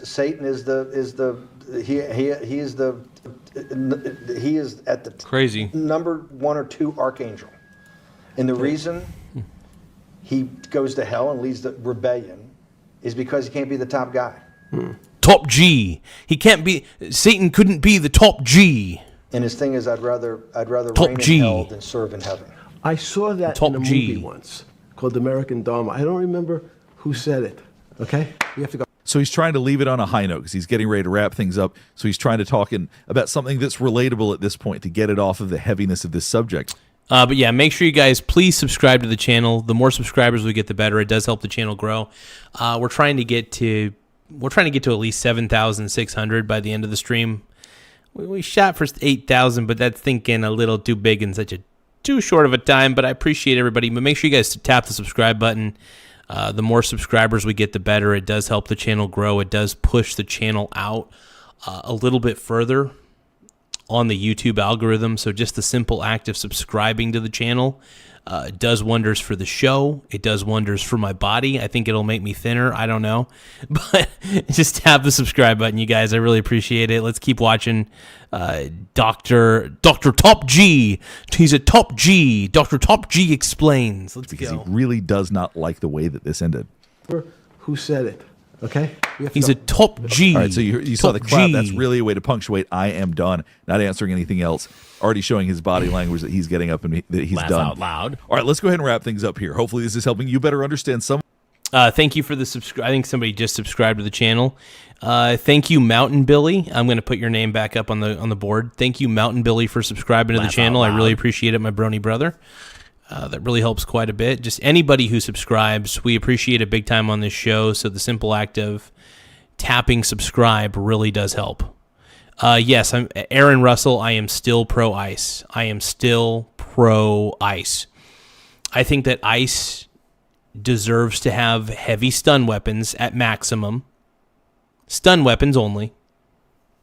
But overall, I believe that ICE is necessary, and I believe illegal immigration is a real problem. I really believe that. Illegal immigration is absolutely a problem. I'm a top G. Top G. With the behavior and body language of Jeffrey Epstein. There's really not a lot of footage of him that's available at this point, so it was interesting to get a chance to actually... Thank you guys for tapping the subscribe button, man. We just got 5 subscribers. We're currently at 7,576 subs. Once again, we're at 7,576 subscribers. I really appreciate everybody just taking the time to tap the subscribe button. If you guys are watching me right now, please hit the subscribe button. It really, really helps. We're trying to really grow our footprint on YouTube, and the more people who subscribe, it really helps quite a bit. So I appreciate anything you guys can do. You guys are incredible. I thank you guys from the bottom of my heart, really do. Marcelo, thank you, Marcelo Laura. I appreciate it. So everybody, let's give a shout out to Marcelo Laura for subscribing to the channel. Thank you so much. Appreciate it. Ooh woo. I could do you guys want me to do ooh woo every time a new subscriber happens? Ooh woo. Ooh woo. Ooh woo, ooh woo, ooh woo. Everybody subscribe. Yeah, subscribe to the channel. The Zinc Roofer. By the way, the Zinc Roofer is a #1 fan of this show. The Zinc Roofer is like in love with this show. I know he is. I could tell. I look into his eyes and I could tell the Zinc Roofer wants to be a subscriber so bad. No, he is a subscriber and he loves me. He loves me.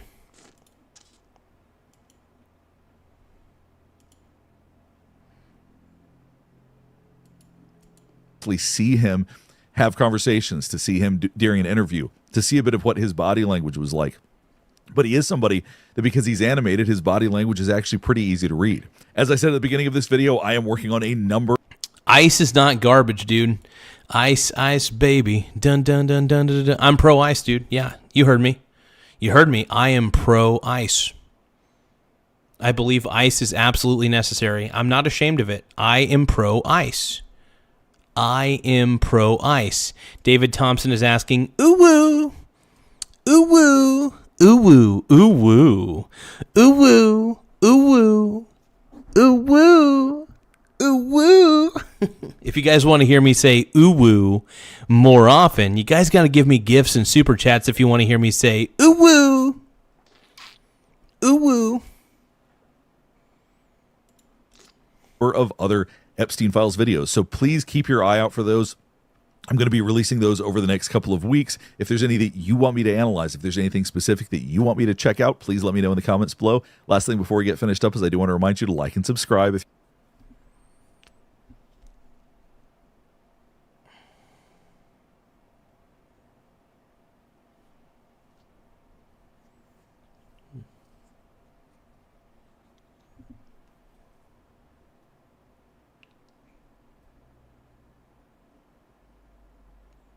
Oh, dude, this Sal guy is a total...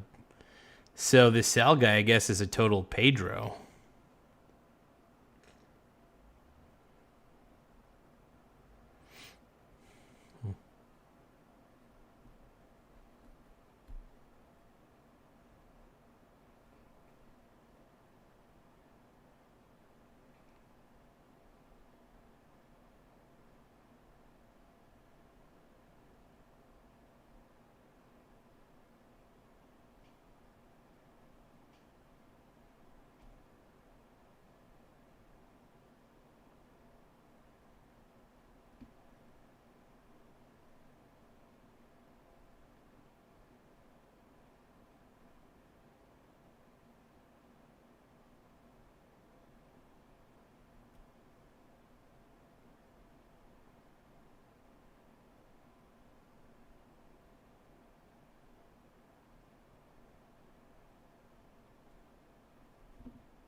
If you want to see more content just like this. All right, thanks for watching. Okay. Dr. Top G. He's a top G.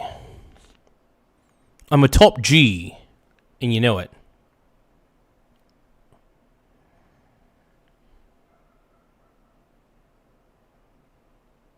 All right, let's see what we do here. Let's see what we could do here. Let's see what else we can react to.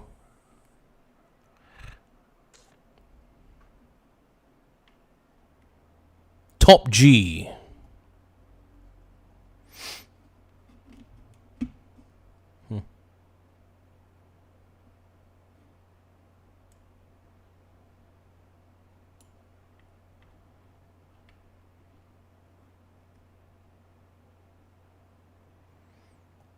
Oh, my buddy TJ, dude. We're gonna react to my boy TJ here. Okay. Here I am. I want to be on the camera. Okay. Let's see. All right, so we're reacting to my boy TJ. Wait, were you just thinking she'll be coming around the mountain? She'll be coming around the mountain when she comes. Okay, sorry.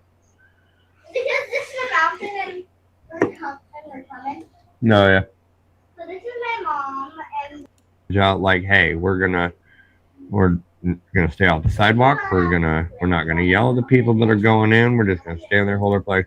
Dude, she did great. Yeah, I had some really great conversations. Some people were really warm to me. I was dancing to their music. Like, it is fun to react to videos that TJ does. Also, you guys, make sure you guys subscribe to @Stocks Family Farm. Once again, @Stocks Family Farm. Really cool dude. His name's TJ. Really swell dude. I love this dude. And we're gonna give him some love. We're gonna react to his video for a little bit, and then of course we'll react to other Epstein. We'll actually react to Epstein shit that's going on. We're gonna react to my boy real quick. It was actually cool. And I don't know if you've ever seen Andy. You've been to a lot of my protest videos, but like lives. There's a guy named Greg. Greg, dude. By the way, so Greg is this crazy ultra left dude who's like kind of the head of the Democrat Party. He's like this creepy, effeminate dude. Can't stand this guy. He's got blue hair. I don't even like. Greg is a total chud. Now, granted, I will give TJ props. TJ is far more willing to talk to Greg than I am. I think Greg is a chud, but whatever. I do not have cows. I have pigs. But there's a guy named Greg, and he's the one that I had the biggest problem with.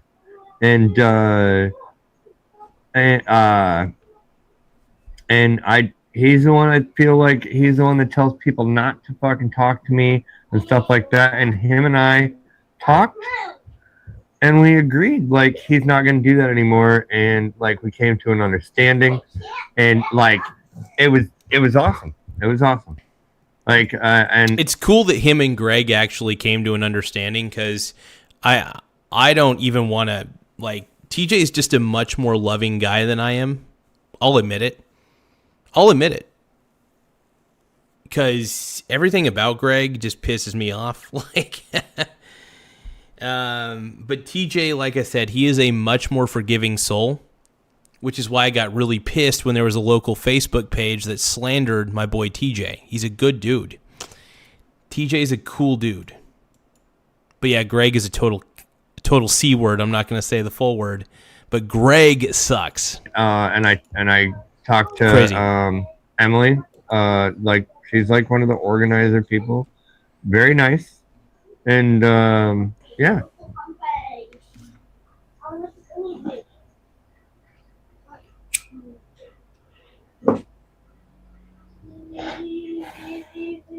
And so yeah, no, I'm really happy with everything. And the Turning Point event went out without a hitch. I mean, there was a packed auditorium.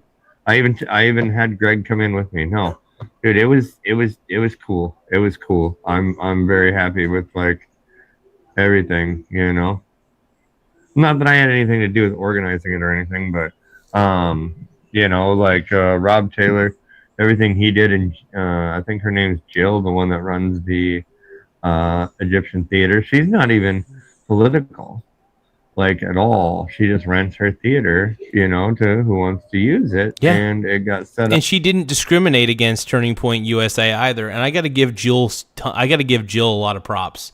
So Jill is the owner of the Egyptian theater here in Coos Bay, and she basically, even though all these liberals were, dude, there were liberals that were sending Jill death threats. It was insane. Like these I call them libtards, but these liberals were basically sending Jill death threats, all because she was allowing Turning Point to do their thing at the Egyptian theater. And if they're going to pay if Turning Point was willing to pay the price to rent out the place, why would you turn them away? Why would you turn them away? That's all I'm saying, man. That's all I'm saying. But no, dude, TJ is an amazing human being. I love this guy so much. I think he's a great dude. And, yeah. It's crazy.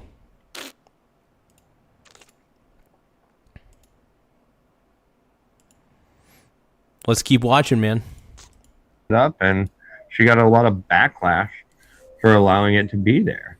And she stood up to everybody. She's like, you know what? No, this is my theater. I'm going to do what I want to do. And she did great.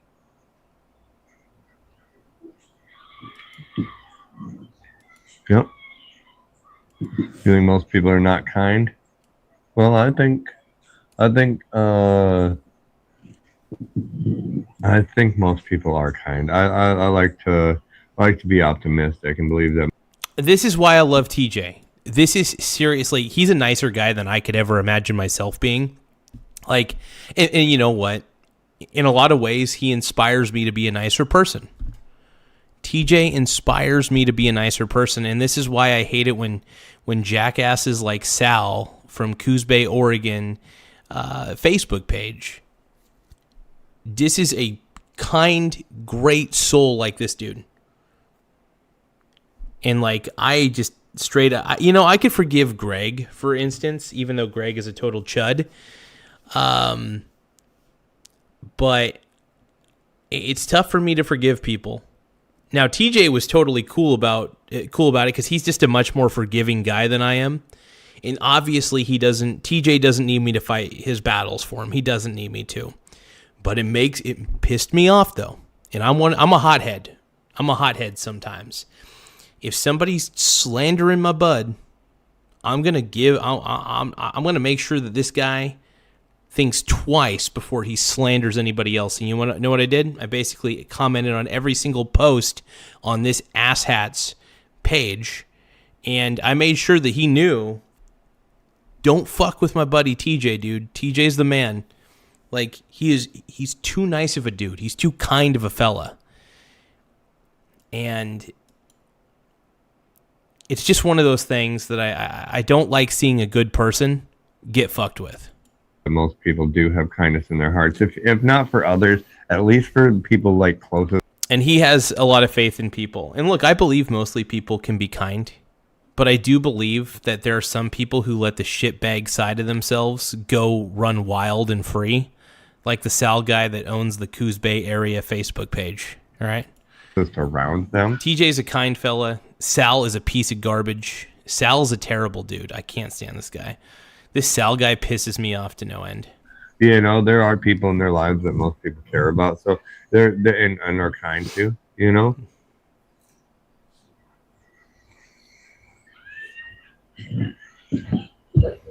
But yeah, no, it was, the whole thing went really well, and everybody that organized it did really well.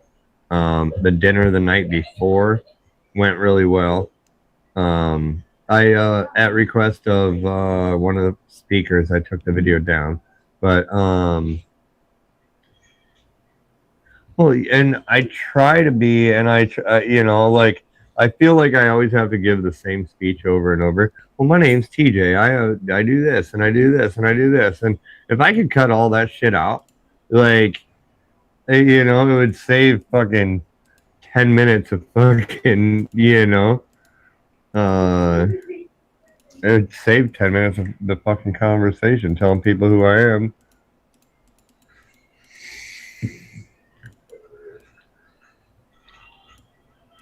But Greg Greg said that, he's going to stop telling people to not talk to me. He's going to start telling them that I am kind. And I mean, it is good. It is a good thing that him and Greg ended up, mending their fences or whatever. Hey, Aaron Russell, if you love Sal, by the way, Aaron Russell, if you love this Sal guy so much, he has a page called Coos Bay Area, Oregon. It's facebook.com/Coos Bay Area. Once again, facebook.com/Coos Bay Area. It's a page that he made for Coos Bay, Oregon, but it really is just a Democrat propaganda page. So feel free, if you got Facebook, Aaron Russell, to go right ahead, go right on there and be a total chode. It's okay to be a chode. I will have intelligent conversations with them if they're interested in it. And so we kind of came to that understanding, and so I'm pretty grateful for that, Yeah, like I said, I'm actually happy that they were able to mend the fences somehow. I still am not a big fan of Greg, but I mean, I do got to give him some props. I got to give Greg his flowers. Unfortunately, he talked to TJ. They got it out of the way. Let's keep going. That was a great conversation. He even went into the event with me for a little bit and seen Maureen Bannon speak a little bit.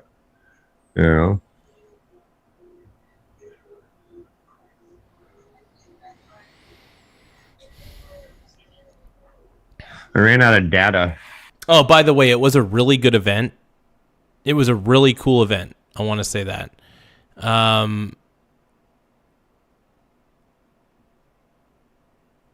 It's one of those things, man. It's a Democrat propaganda page, is what it really is, and it's full of AI slop. So feel free to follow it and start commenting on there. Well, I was down there. It's up to you. Anyway, he's a total. Yeah. Sal is a total chud, but TJ's the man. TJ's the man. Make sure you guys subscribe to @Stocks Family Farm. Once again, @Stocks Family Farm. Let's go.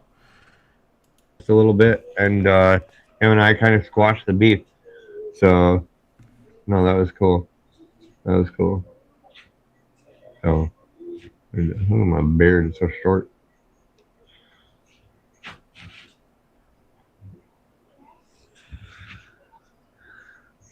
Yep. And honestly, like I even said to somebody else, to the Emily girl, I said, I think Greg's like a big problem for you guys. He's telling everybody not to talk to me and stuff like that. And he made it a point to come up and talk to me and have a conversation with me. I mean, here's the thing. I don't really care if I'm seen as the enemy to some of these woke people, to some of the woke people. So like, if Greg hates my guts, I really don't give a shit. Like, if all these woke people, I don't know. Crazy.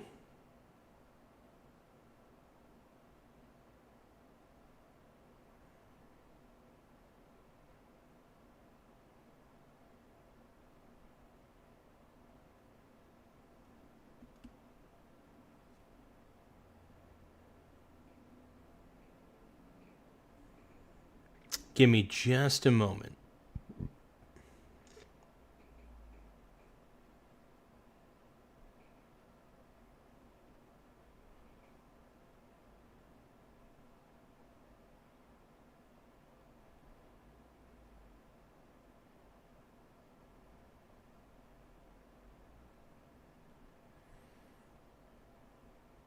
But yeah, let's take a look here. Okay, let's just keep going. This is very, very interesting. Let's go. And it was great. I always said I respect their right to be out there. It's their First Amendment. I don't agree with them. I don't agree with them at all. Yeah, and TJ, even though he doesn't agree with them, he's actually the most respectable person to them. I, on the other hand, I am, I respect their First Amendment rights like TJ does, but I do mock the crap out of the collective. So the collective of protesters, I will gladly mock them any day of the week. Any day of the week, man. No, but I mean, but there. I mean, well, I shouldn't say that because there are a lot of things that I do come to agreement with them on, you know. But like I've always said, I'm a like a '90s level Democrat. Bill Clinton and immigration policies. Barack Obama immigration policies. I was cool with that. Yeah, it's funny how much of a class. It's funny because TJ really is the definition of a classic liberal in the way that he's a respectable liberal. You know what I mean? Obviously, the Republican Party has become what the classic liberals used to be. And that's what we're seeing today. But yeah, TJ's amazing, dude. This guy is so cool. Make sure you guys subscribe to TJ. Give me a moment, though. I'm going to check on the food that I have in my slow cooker. So make sure you guys subscribe to @StocksFamilyFarm. Once again, subscribe to @StocksFamilyFarm. And if you can, subscribe to this channel as well. Subscribe to the Michael Garza Show by tapping the subscribe button. It does help the channel grow. It helps my dong feel a lot bigger than it is. I got a pretty small wiener. So please tap the subscribe button. Please. We need more subs. I'm begging on my knees. Please subscribe to me, please. Please subscribe. It means the world to me. In a world where everyone subscribes to the Michael Garza Show. Thank you guys for subscribing, though. It really does wonders for the body, mind, and soul. For the body, mind, and soul.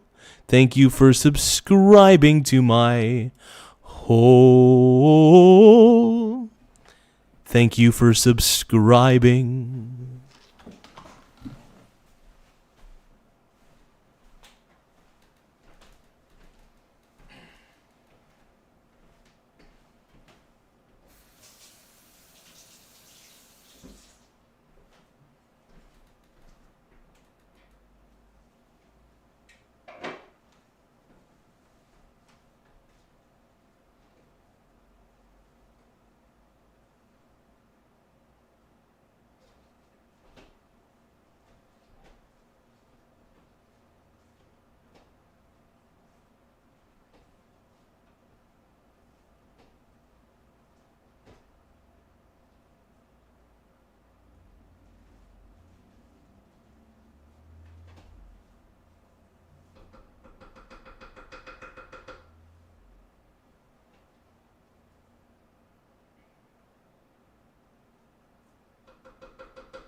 All right.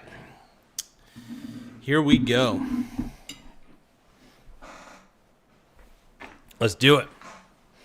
So I'm eating rice, corn, and chili. It's a combo meal. So let's watch this here. Yeah. It's Nally's chili, by the way. Good shit. Well, the Democrats aren't that anymore. Yeah, but no, I'm just really happy about everything about how it turned out. You know, I am. I don't even know really what else to say about it. But no, that's the thing about TJ is I think he really wants to find the goodness in people. And that is something I really commend. I want to see the goodness in people too. I really do. But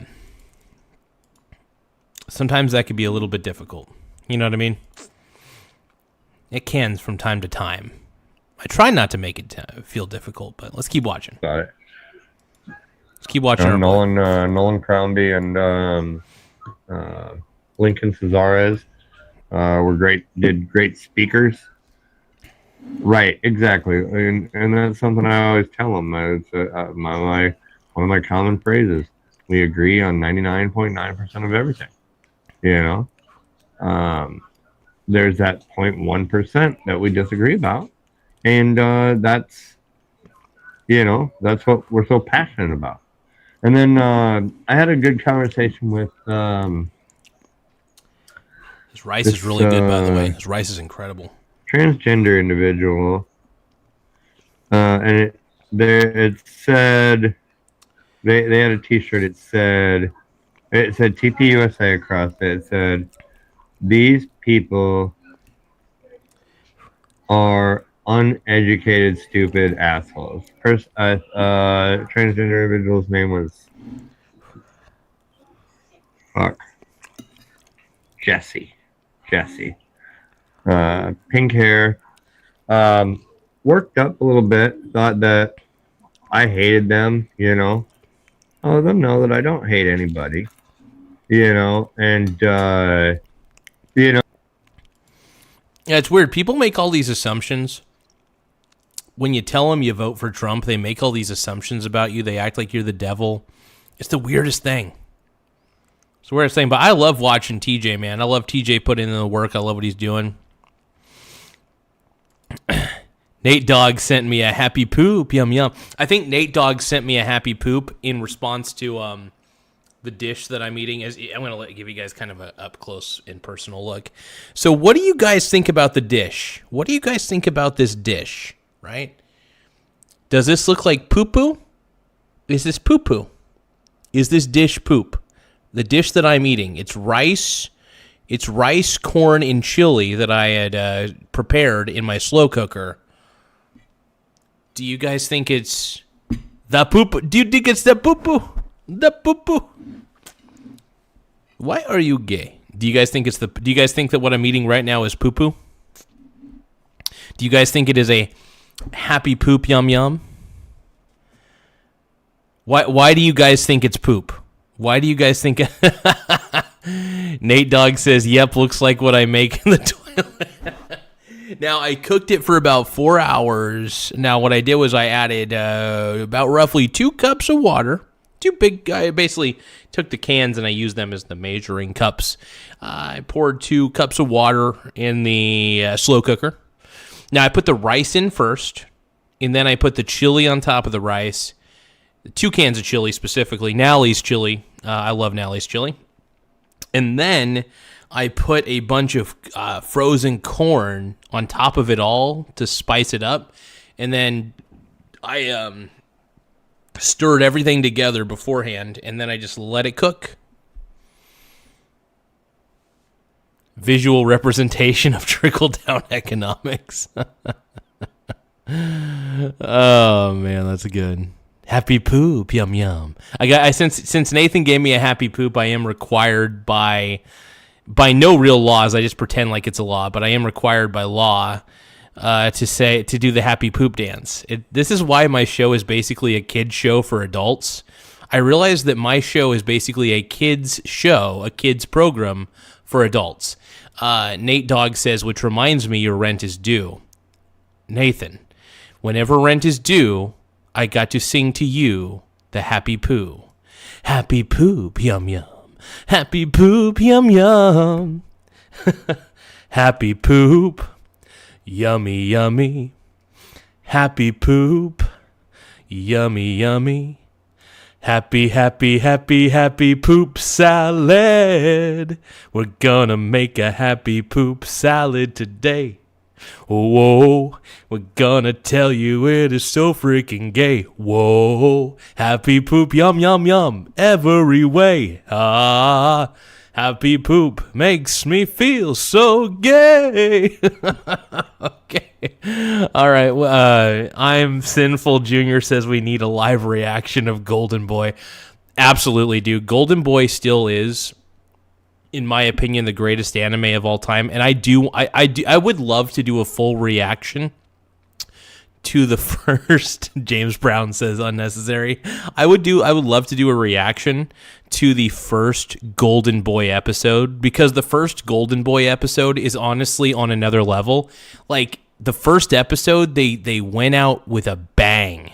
Thank you, KPR316, for the 100 gift. I appreciate it, my brony brother. Hey, guys, anytime you give me a gift, I call myself Daddy, then I call myself Zaddy. I talk about happy poop yum yum. And if you give me a happy poop yum yum, I will always respect your happy poops. Dude, KPR sent a 6-7. Whoa, dude, 6-7, 6-7. Where are my 6-7s? Thank you so much, KPR316, for the 6-7. I appreciate it, my Bruni brother. Let's continue to react to my boy TJ.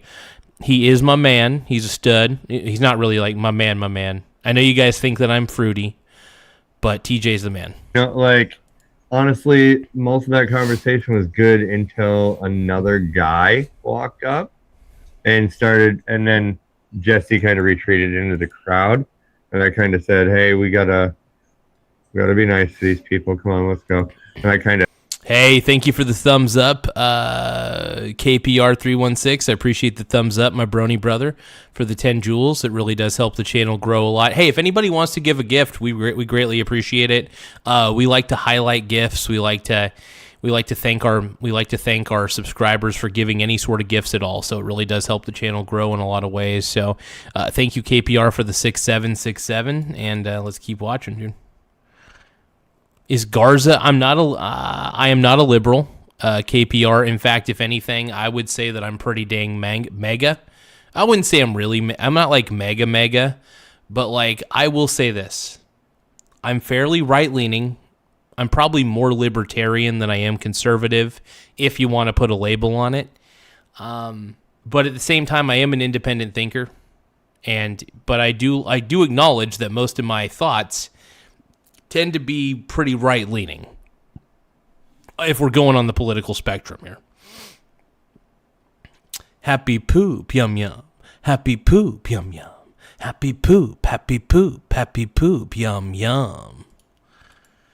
Tapped him away from the situation, and but it was a good conversation. You did see that? Yeah, it was a good conversation.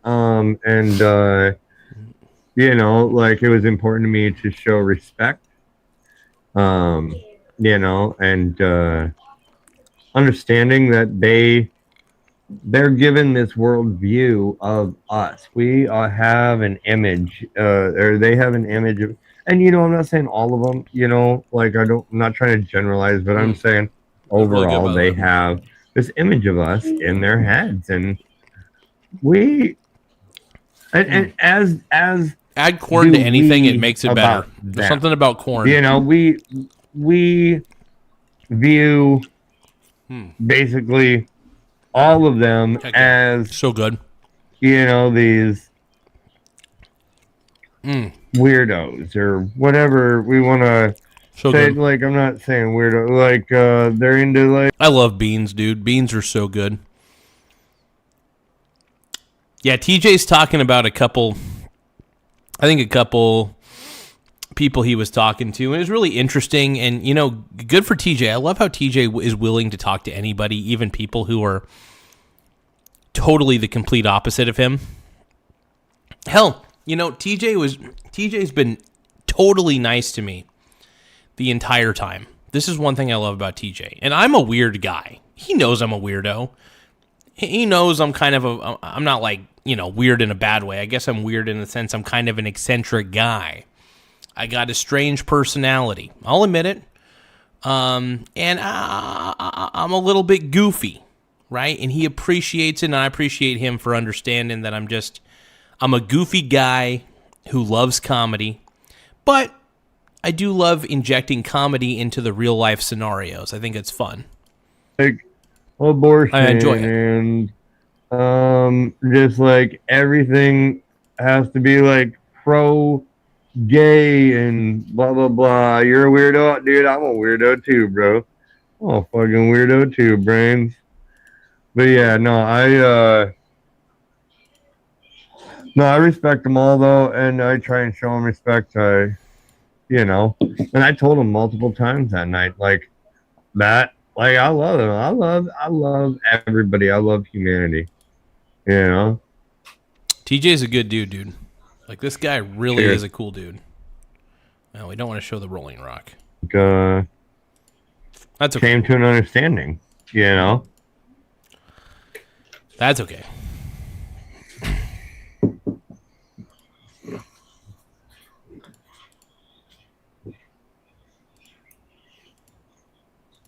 Yep, that's all. That's what I gotta say about that.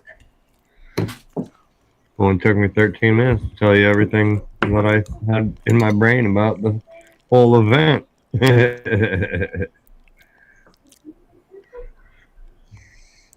Yep, that was TJ talking about the event.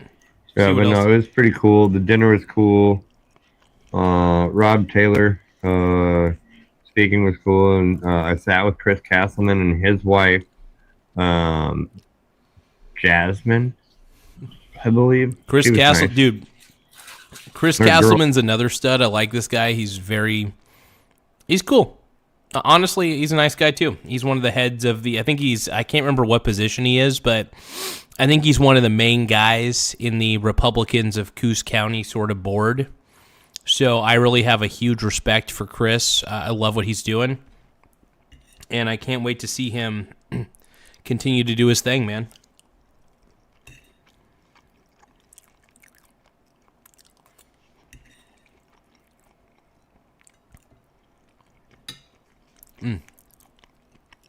His girlfriend or wife, I don't remember. Girlfriend. But they're they're trying to make a difference in Coos County.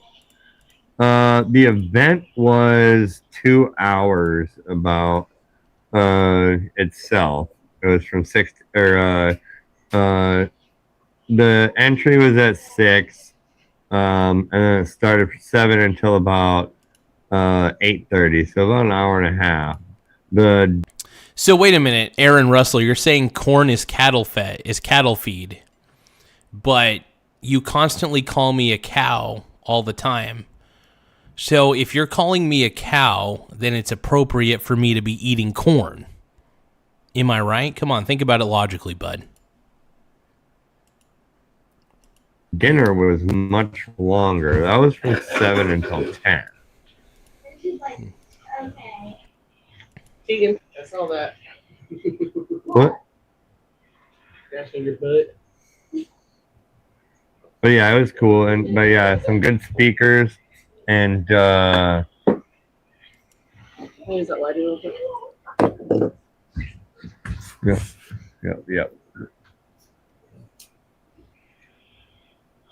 I'm gonna need it too.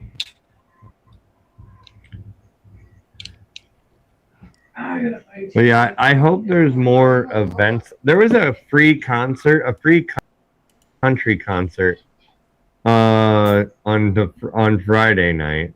But man, I was too wiped out from the first two events, that there was no way I was making it to the third one. Plus, Brittany had to work.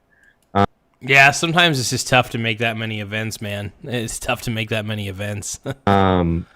That night, so I couldn't, I couldn't work it out.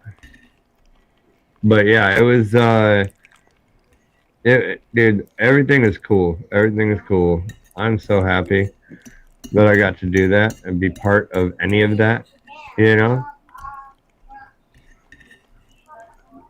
I'm excited to see what the local community I'm able to do now, There's not another protest downtown until February 7th.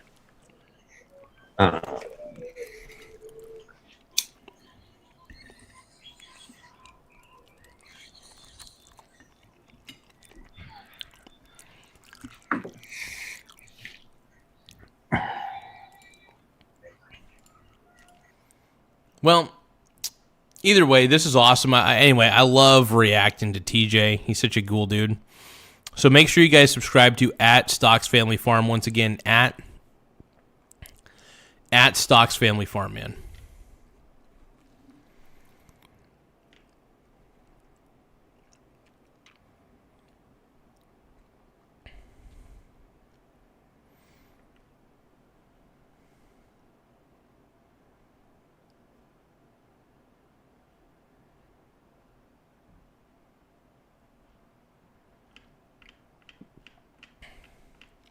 I do want to see what else Asmund was reacting to with the Epstein stuff. Soon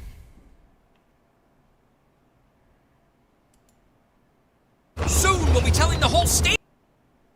So we're gonna react to the rest of the Epstein file stuff that Asmund was reacting to, and we'll see what's Epstein, he's great. I have no idea who he is when we met. We talked almost an hour nonstop. He will be a friend. FYI, he is one of the greatest hackers.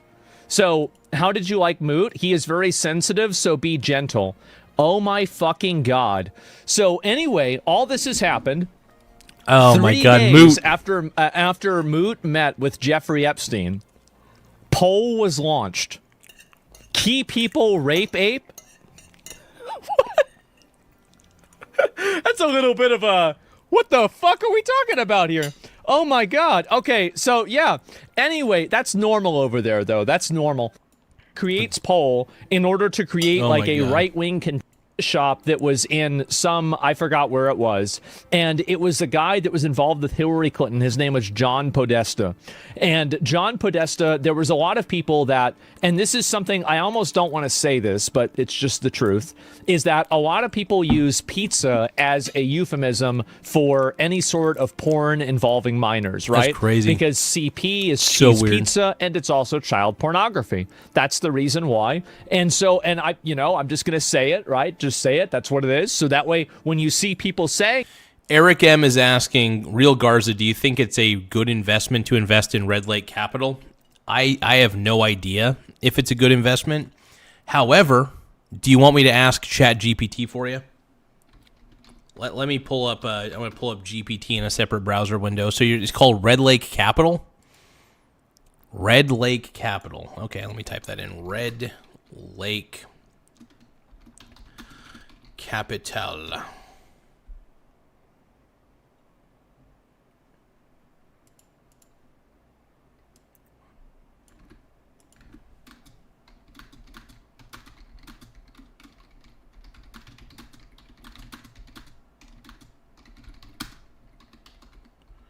Okay, so I'm asking ChatGPT 5.2 if Red Lake Capital is a good investment and what is the ticker symbol for it.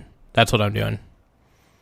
No, I'm reaching out to ChatGPT to actually see if it's a real good investment. I have no idea.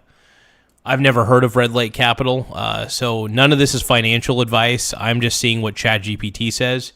I'm just going to read word for word what I see, what ChatGPT's response. By the way, talk to a financial advisor. None of this is financial advice. All for entertainment and educational purposes only. That's about it. So GPT's response was, I can't find evidence that Red Lake Capital is publicly traded stock with its own ticker. What I'm seeing online is the phrase, SEC exhibit. Okay. I don't know if that's actually publicly traded. Oh, you're saying Rose Lake Capital. Okay. I meant Rose Lake Capital. All right, so I'm gonna see if I can get forgiveness from ChatGPT real quick. This is so good, by the way. There's nothing better than corn, rice, and chili. It's the perfect combo.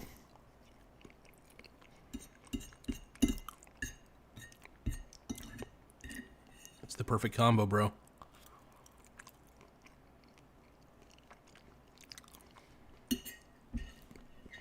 So it's asking. Okay, so it's not a publicly traded company. If it's a private company, man, I don't know. I don't know whether it's a good investment or a bad investment. I have zero clue, Eric M4404, bro. I don't know. I have no clue. That if you see people saying cheese pizza, not porn, literal children, I know. Like, that's what I'm saying, right? That's it. And so why can't I hear anything? Yes, white sauce pizza, some crazy lore, yeah. And so, again, my mom was totally fucking all researching this, looking into it. She believed everything about Pizzagate. She thought all of this stuff was real. And as I said earlier, if there is one thing, like, I have missed my mom recently more than any other time, and it's not because I'm nostalgic. It's because all of her conspiracy theories are coming true. They're all coming true. Yeah. Like fucking COVID being fake. Yep. That's crazy, man. I love Asmund, dude. Asmund Gould, I like him. He's fun to watch, man. He's just fun.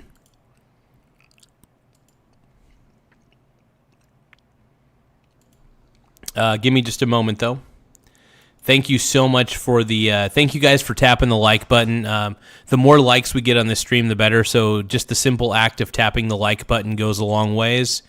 So we're trying to get to 100 likes by the end of the stream. So please like the stream ASAP. It really does help the channel grow in a lot of ways. So please tap the like button. The button. We need likes. I want to get 100 likes. All right, before we continue watching the rest of this Asmund Gould video regarding Jeffrey Epstein, I'm going to get myself some more rice and corn and chili on my plate. You guys ready? Thank you again for everybody who subscribed. Appreciate you guys.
Woo. So good. So tasty.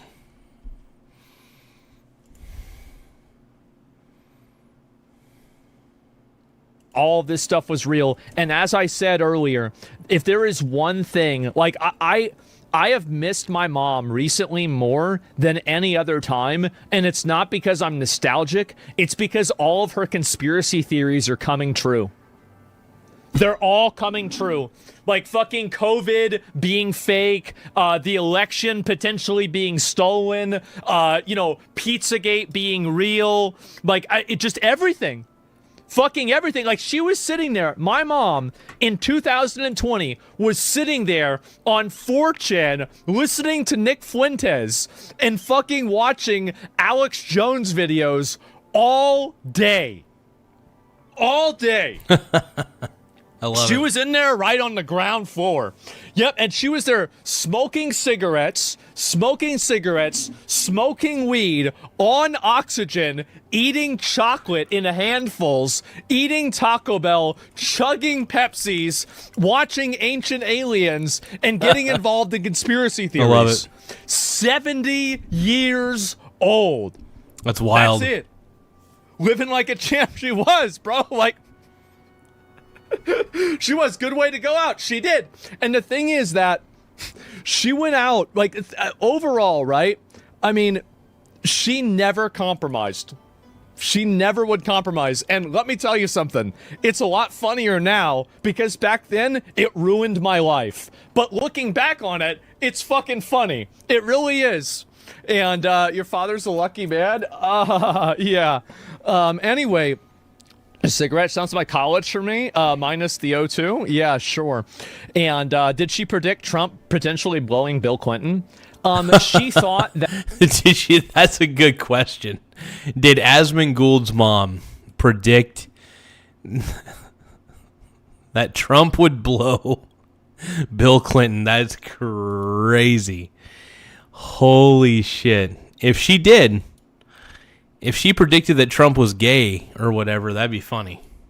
That basically a lot of the people that were involved were, they would have to do some sort of act in order to, basically, Yep. This is her She called belief, that. is that, Jesus Christ, I should have written a lot of these down. I recorded her explaining some of her conspiracy theories, but like, Dude, I would love to listen to that. That's hilarious. I don't think you guys can understand this. Let me see if I have an image here that I can just show you guys.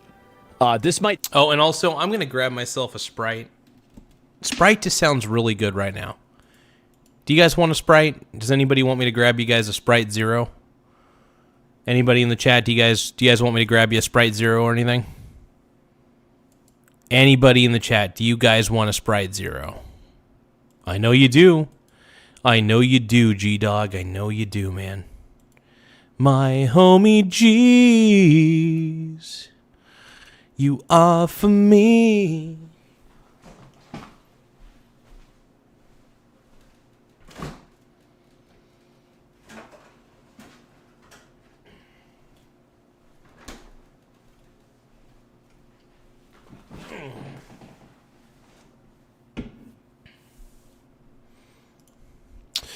All right, let's keep watching these Epstein things. It take me a couple of minutes. I apologize. But where is the image here? I'm trying to see if I can find one. And what I'm looking for is an image of my garage. And you'll know why whenever I show you. Because the amount of books that we have in our house, I would assume that we have 1,000 books in this house. I am not even kidding you. And she read about 950 of them. So this is all she did. Is this it? No, that's not it. God damn, there's so many fucking stupid photos I have in here. And yeah, I have no idea where the hell this is. I might not be able to find it. Give me just a little bit longer.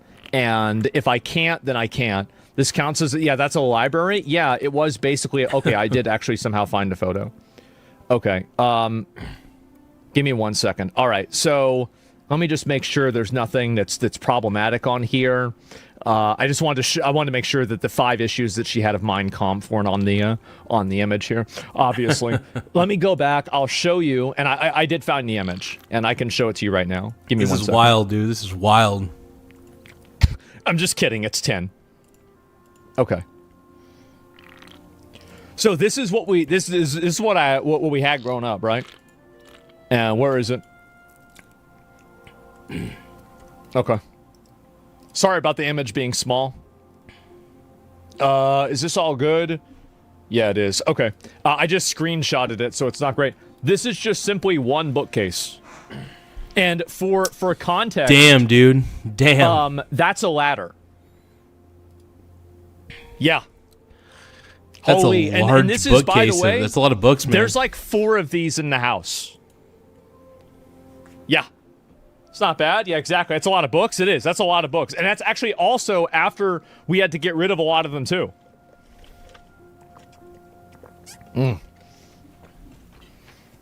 So whenever she would explain things, you got to understand, like, this is all she would do.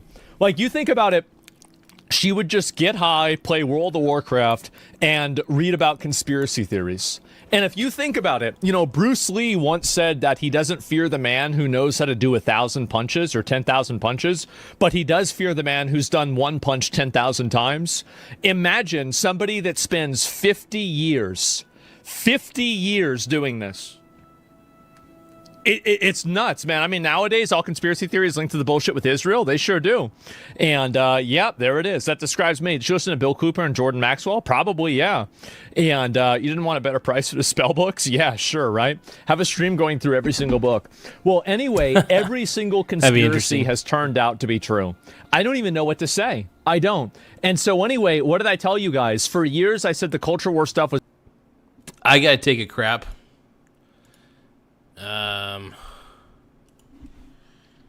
Please subscribe. I am taking a happy poo.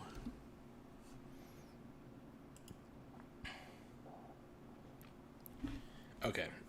BRB, I'm gonna I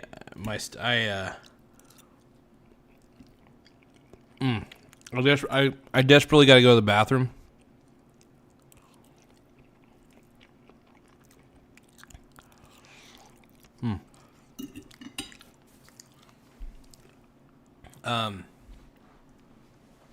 BRB.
poop, yum yum.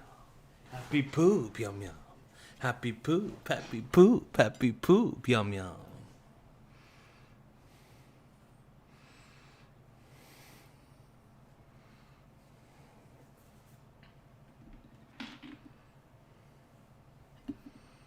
All right.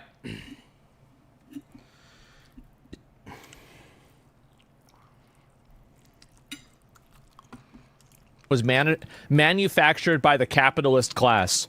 And also, by the way, I said many times that I thought Occupy Wall Street was the closest thing that we had ever came to having...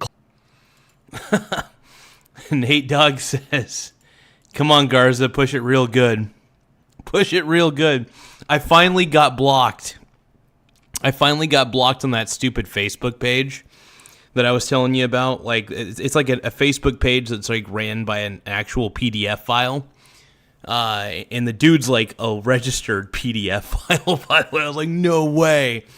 So the dude that's running it is a total piece of garbage.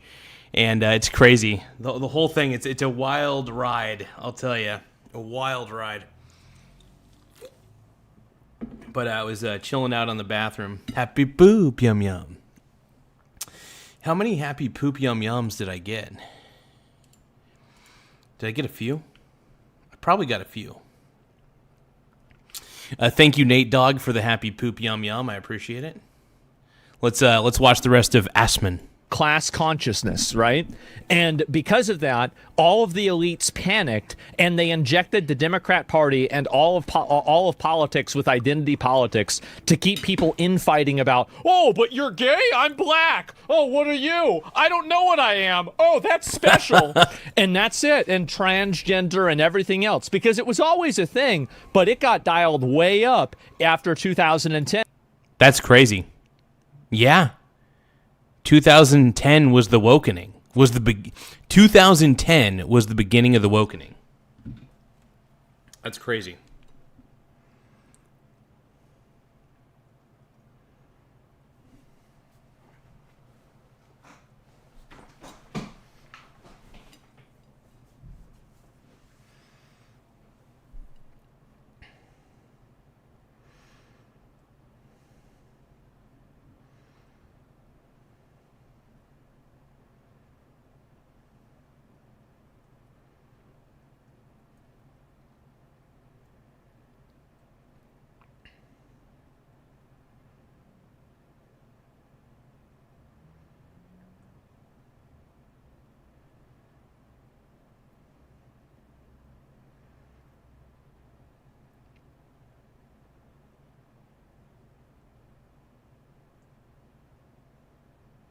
God, this is crazy.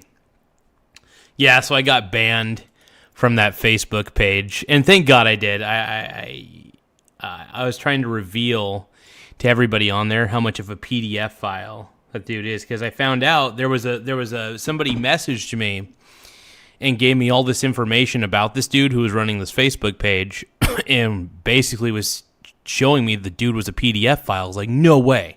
And the more I looked into it, I was like, holy shit. This dude's a piece of crap. And didn't it? It sure did. So we have right here, when did Occupy Wall Street really happen? From September 17th to November 2011. Jeffrey Epstein talks to Christopher Poole in the middle of Occupy Wall Street in October. And then during... No way. That's crazy. Occupy Wall Street, Poole is born. Gentlemen, my conspiracy theory that I invented out of nothing is true. This is another point on the graph. Asmund Gould just understands how the world works, clearly. This is insane. I love it. And it's drawing the same line. I'm feeling pretty good, guys. I'm feeling really good. Oh! Sounds like a Mossad operation. It is. And I feel like it's so fucking obvious, man. I see this, and it's so obvious. Poll used to be a spinoff of New, which came out as /N. /N probably means something different now, doesn't it? And the lizards are watching. I know that. And so there's a lot of data Tim Pool has on the Occupy Wall Street movement. Sure, the Democrats took a liking to the AstroTurf culture war. Someone tell them? They all did. Everybody did. And so they injected everything, politics with identity politics. Everything is identity politics now. Wait, I'm confused. So basically, all right, let me take a step back. I'm going to tell you what I believe. This is what I think happened. I think that everything leading up to, because in 2000s, we had movies like Rush Hour. We had everybody making jokes about being gay. We had people not really giving a shit as much about being gay. You know, you could call people the N-word. You could use the F-word. Nobody cared about what anybody was saying. None of it really mattered. And then we had the absolute pinnacle fucking, canon moment of Tropic Thunder. And Tropic Thunder was the point where... Dude, Tropic Thunder was the peak of civilization. I think that once we got to Tropic Thunder... everything went downhill, and I agree with Asmund on this one, 100%. I feel like Tropic Thunder was the best of times, and then the woke agenda was the worst of times. Nobody gave a shit. Everything became so political, and I yearn for the day when things become less political. I really do. Like, I don't really care if you like Trump or hate it. I don't care if you love Trump or you hate Trump. But people seem to care if I do. Right? It's so weird. Like, I don't really care what anybody's politics are at the end of the day. I just want to know, like, what are you into? What are you into? Like, do you take care of your family? Like, do you have any goals that you're trying to accomplish? That's the stuff I'm more interested in.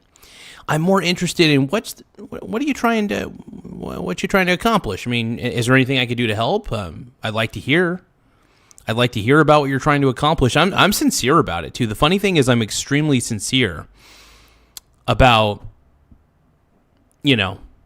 wanting to know what people's goals are and and what they're doing in a very polite way, of course.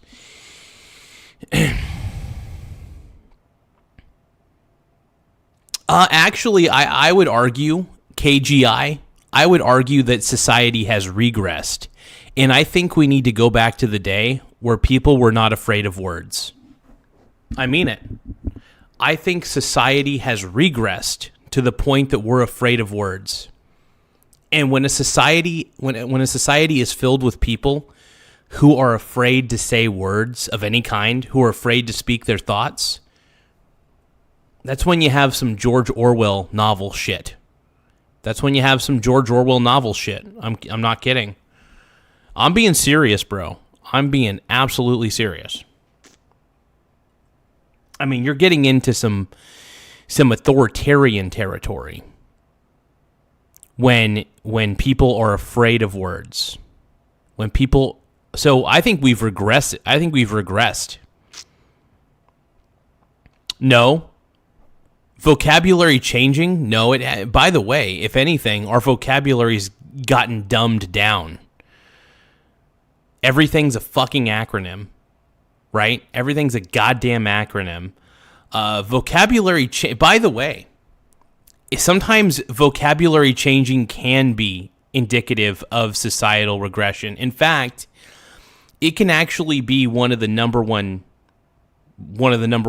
not causes, but it's a result. It's a result of societal regression, right? When everything becomes an acronym, when everything gets dumbed down to the commonest when everything gets dumbed down to a certain point, we've really screwed ourselves as a society. And I'm not going to lie. I long for I think the best times, believe it or not, to be alive. I mean, I think today is still the best time to be alive, technologically speaking. But I will admit, if you're a free thinker, if you are a free thinker in today's era, I think that you have a lot to be worried about, because free thinkers tend to get punished a lot more in today's society. Even like if I say that the woke agenda is stupid, I have every right to say that it's stupid without losing anything. I should be able to say that. I should not be punished by society for thinking that woke is stupid, for thinking that woke people are idiotic.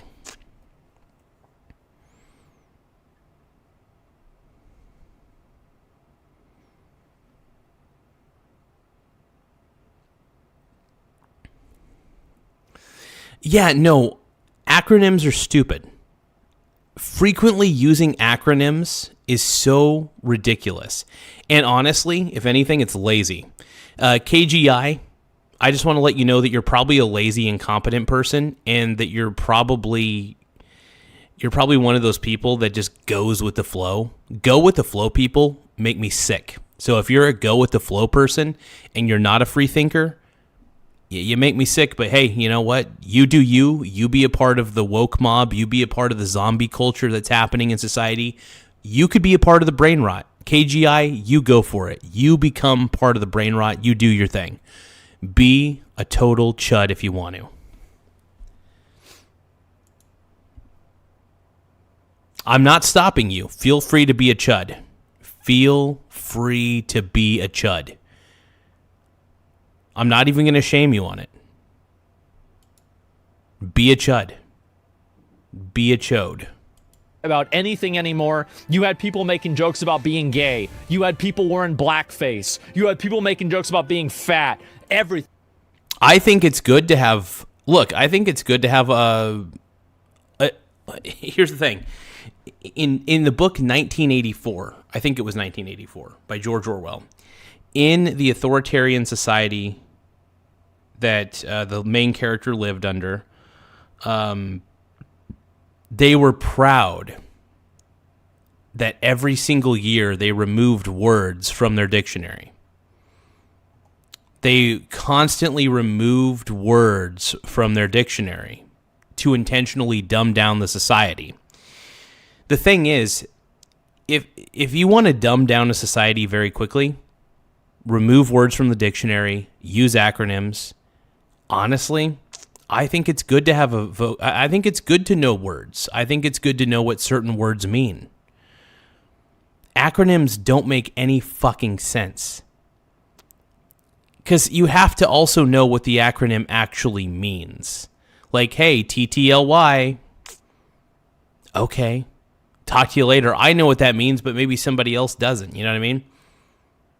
Instead, you could say, actually just say it, talk to you later, for example. Anyway. Yeah, no, there's plenty of things that require words and descriptions. Look, I think it's good. New stuff gets made every day that requires naming. Exactly. There always has to be a name for something. But at the same time, having an acronym for every single frickin' thing is just so dumb. I think it's dumb. I think it's dumbing down society. And I think you're KGI, I think you're one of those people who would agree with the authoritarian government in 1984. You would actually be on their side. You would be the one who would be wanting to remove words from the dictionary and then constantly reducing the vocabulary of the people. I'm pretty sure that you'd probably be for a thought police. If thought police were a real thing, you would be on board. I bet you anything, KGI, you would be so on board with a thought police. You would love it. I bet you would, dude. I bet you would. I bet you would. Oh my God. And by the way, to anybody who hasn't read 1984, it's been a long time since I read it. I read it like in high school. It's a really good book.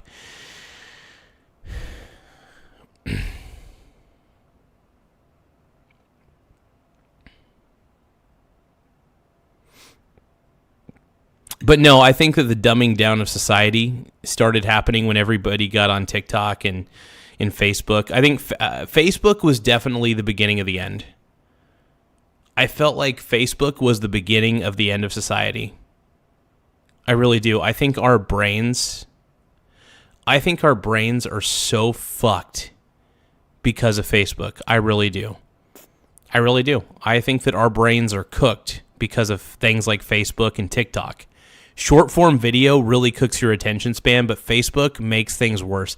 If you go on Facebook, dude, you're really screwing up I think you're screwing up your attention span completely. And I can't stand Facebook, dude. I think Facebook is ridiculous. And thank you guys for subscribing, by the way. I see that we got a few new subscribers, though. Thank you so much.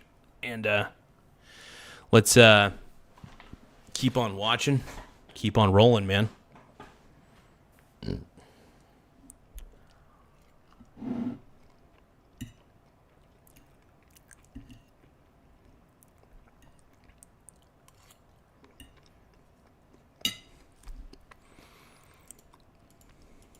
Right? It was the golden age. Everything was amazing. All of the identity problems in America still existed, but they were receding. And it was obvious that they were receding, and everybody could see that. Fast forward to 2 or 3 years later. Tropic Thunder came out 2008, 2009. And then this is after the, because you had 9/11 originally, right? And, this was happening in the 90s too, keep in mind, is that in the 90s, everybody was getting along, everything was good. The 80s into the 90s, people were being very, part of, everybody was the same. And then 9/11 happens, all the Arabs are bad, all Muslims are bad, and, you're going right back to, anybody brown is bad. And so then that recovered, right? And by the end of the 2010, a lot of that was a joke at this point, right? You had jokes about it, but people weren't really doing it seriously anymore. And so anyway, Durka, oh yeah, all the old fucking memes, Muhammad Jihad and everything. This is a huge thing back in 2000, the early 2000s, massive thing. And so then, after all that, so everybody was coming back together, and a group of college students got together, and they got in front of Wall Street. And there was a huge protest at the time, right? You can see how many people were... Oh, yeah. I remember Occupy Wall Street. Obviously, I wasn't there, but Peter Schiff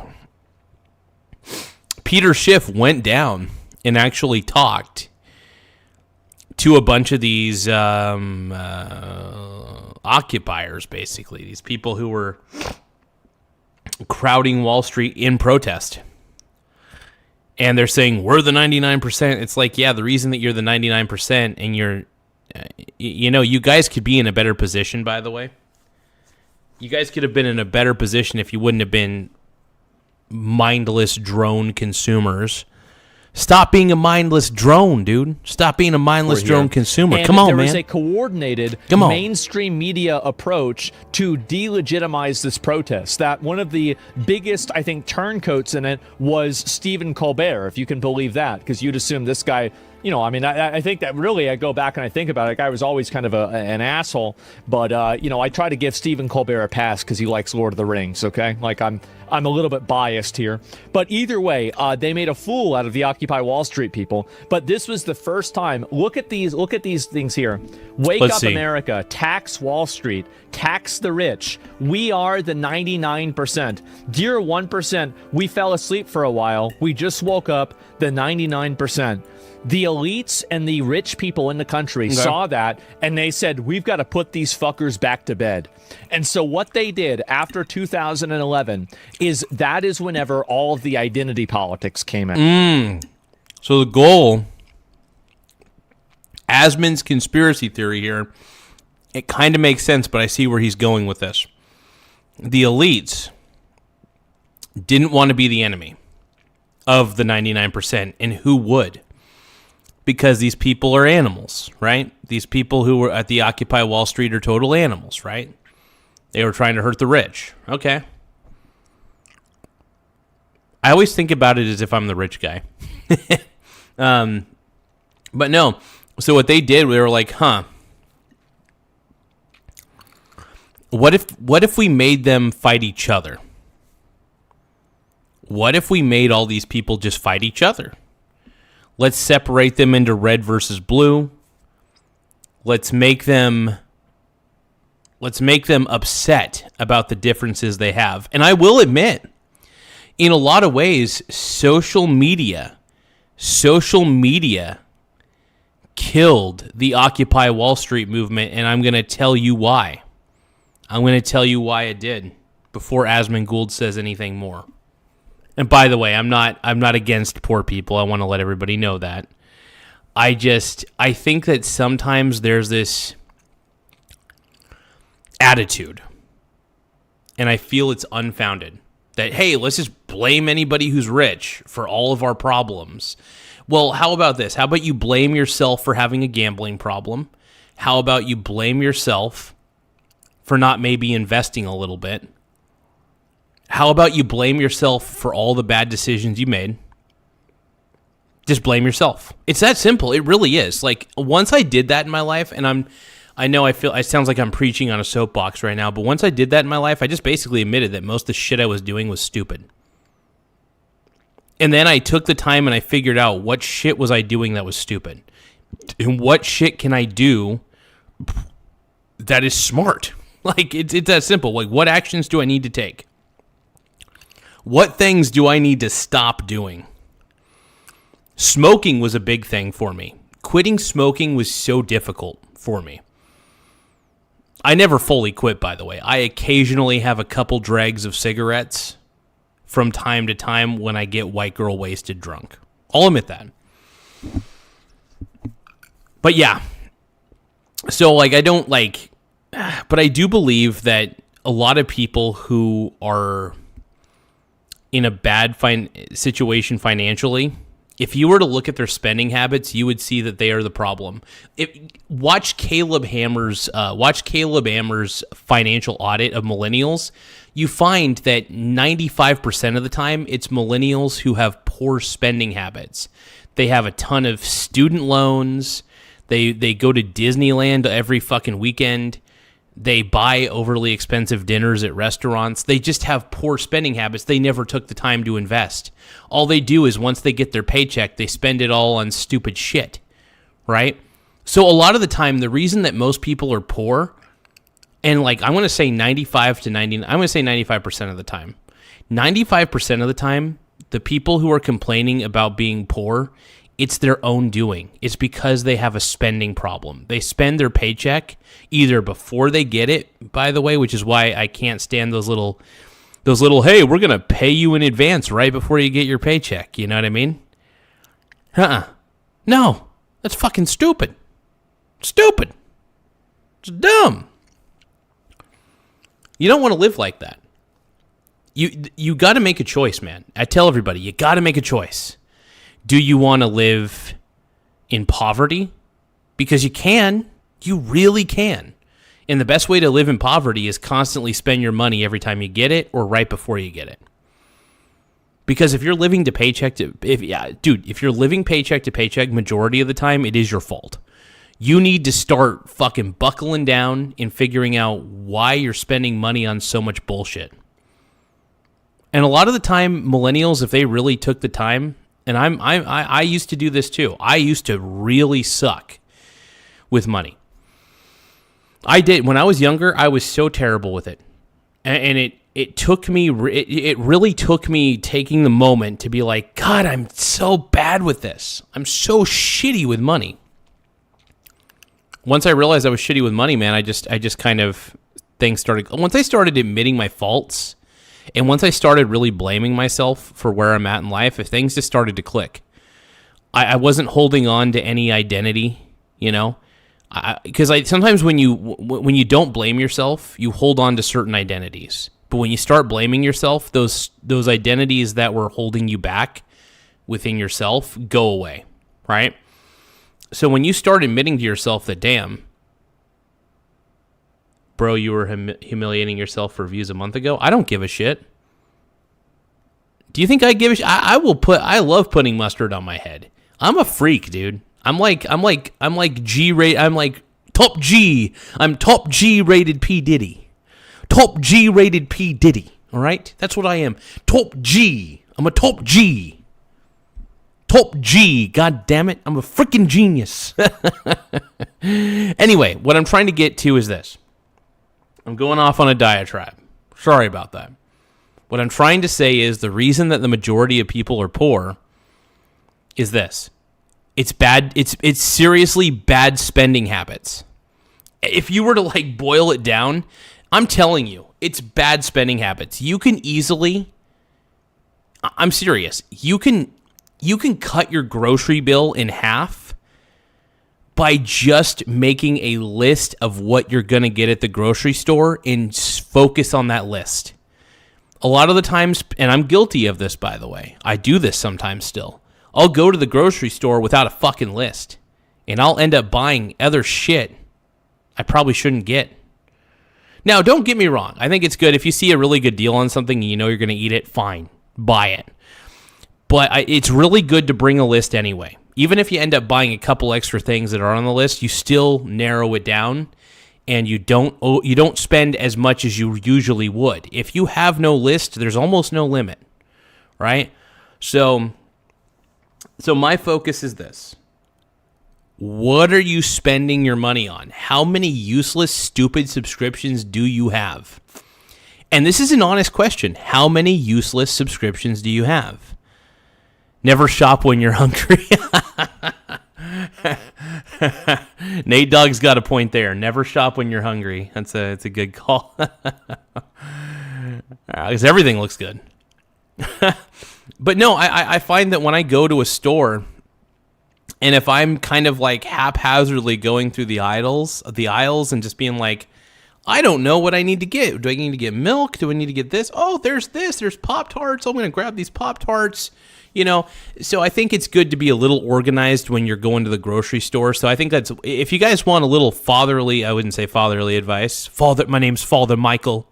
I'm Father Michael of the Catholic Church. But no, if you guys want some basic, just fatherly advice in life, make a fucking list and check it twice.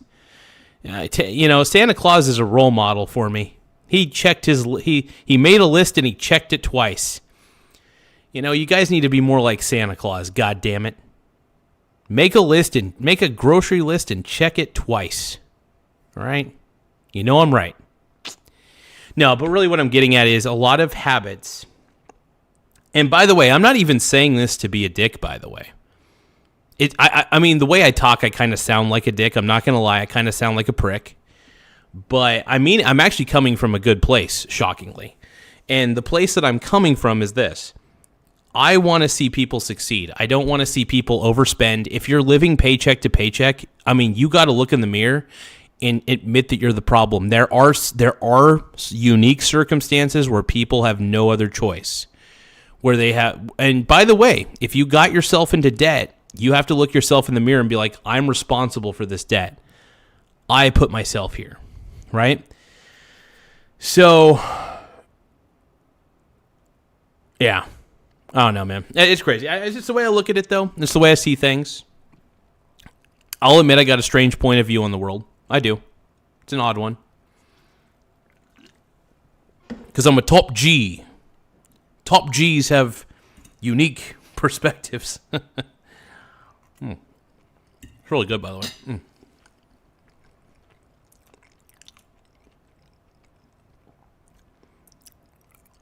So yeah, if you guys want to be a top G like me, man. Okay, so getting back to, I go off on so many tangents on this stupid show.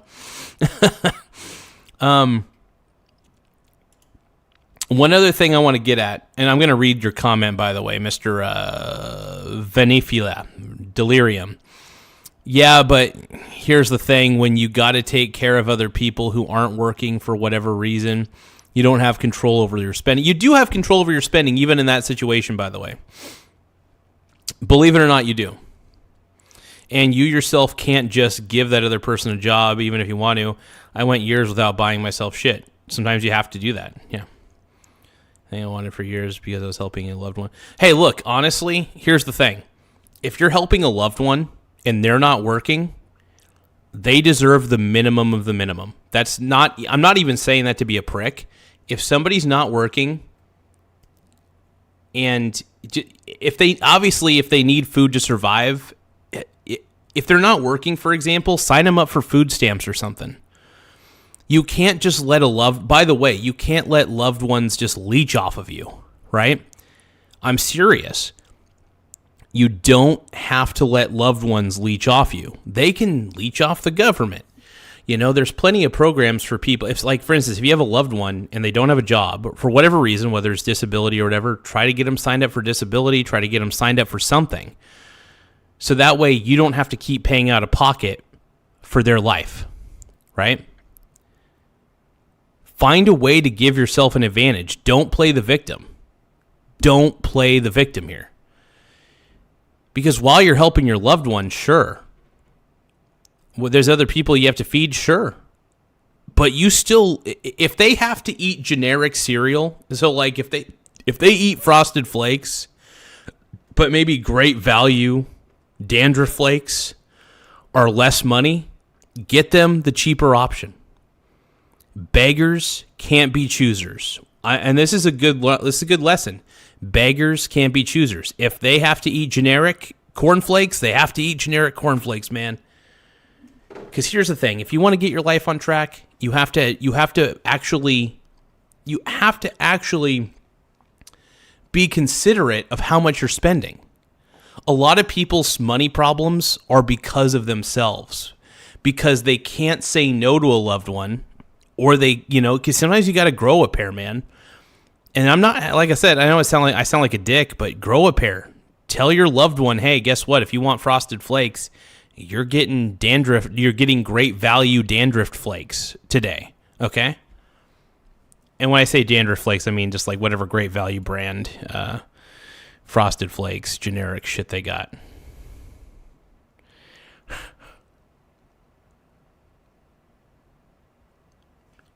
Well, now, okay, so you don't have a job either. Okay. Well, are you at least able to get unemployment or something, or some sort of welfare?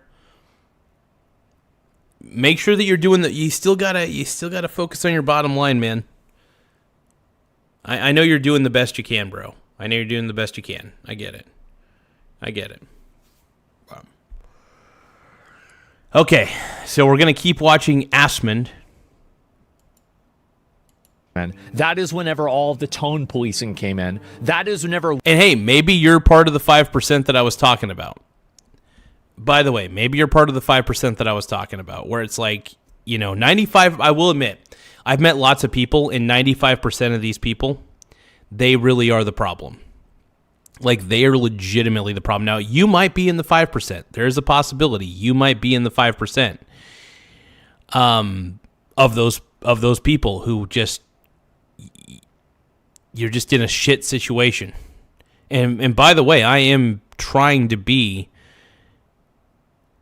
I really am trying to be empathetic on this one. I'm not even trying to be a total chud. I really am. I'm not.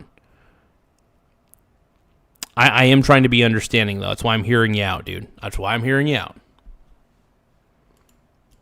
Woke culture began.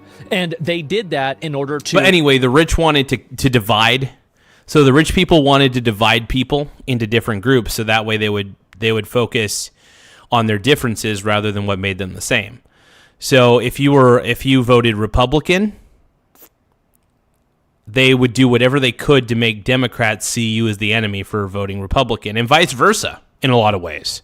If you vote Democrat, there were entities out there that tried to make people who were right-leaning see the Democrats as enemies.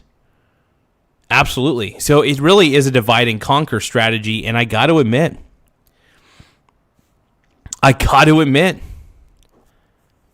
they really divided. Instead of all these people focusing on the 1%, they now just focused on everybody else.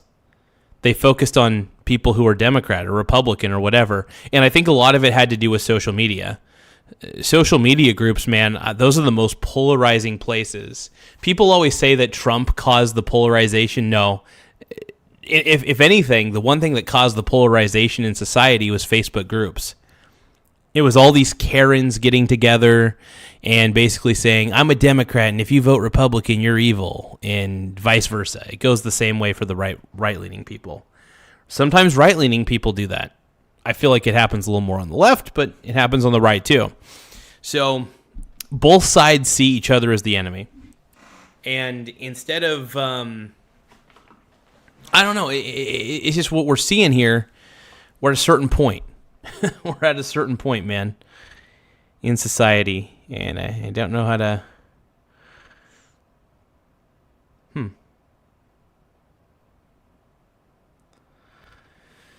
Don't know how to think about it.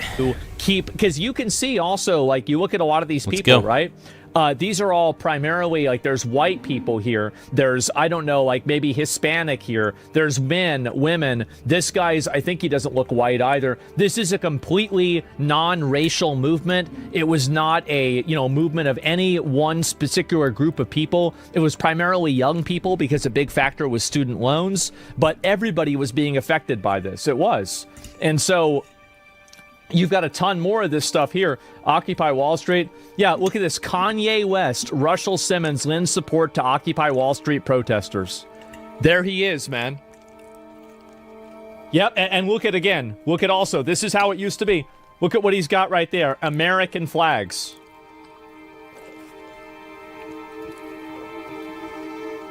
All with American flags. It's kind of a bullshit flag, but it's still an American flag. Yeah, they did this. So Kanye was also in favor of this. So all of this happened. It got even more extreme, and eventually Occupy Wall Street failed. It did. Yeah. I am curious though. Why did Occupy Wall Street fail? Did it just kind of dissipate? Did the people a part of the movement feel like it was a lost cause? I mean, like, I'm curious why it failed. Because I don't think there was much of a police presence. And by the way, I'm not supporting Occupy Wall Street. I think there's a lot of idiots on Wall Street in the stock market. I really think there's a lot of dummies. But here's the thing. Investing is not hard. CNBC and Fox Business are going to make you think that investing is like some overly complicated thing that only some chode in a business suit can do. And just remember, my name is Michael Chodington, and you can't invest. You're not wearing a suit and tie like I am, and you don't have a fancy college degree. So how can you ever understand the complexities of the markets? That's basically what you're seeing on Wall Street, is Michael Chodington in that example. I should go by the name Michael Chodington more often. So in this example, Michael Chodington, obviously a guy with a master's degree, knows the finance markets, but uses overly complicated jargon to make the finance markets seem tougher to figure out than they really are. It's very easy to figure out markets, by the way. All you have to do is figure out what the fuck is valuable and what the fuck isn't. If you know what's valuable, you're on the right path. If you also know what isn't valuable, that's also just as handy. I think it's good to know both. I think it's good to know what is valuable and what is not. What is valuable and what is not. Also, is the thing that you're investing in, how overvalued is it? Because determining how overvalued it is can sometimes be half the battle. It really can. It can sometimes be half the battle.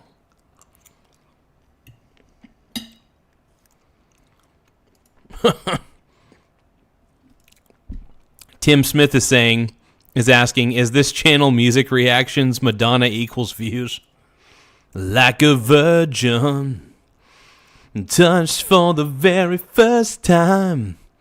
Like a virgin. That's a good song, dude. Did you see my Don Lemon email? Oh, no. I did not. Hold on. So Tim Smith, the GOAT, the greatest of all time, sent me an email about Don Lemon. Let me take a look.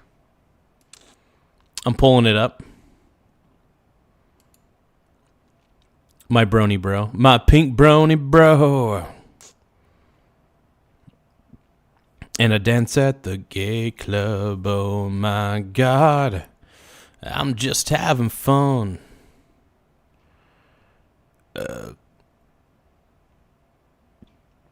Okay, let me see.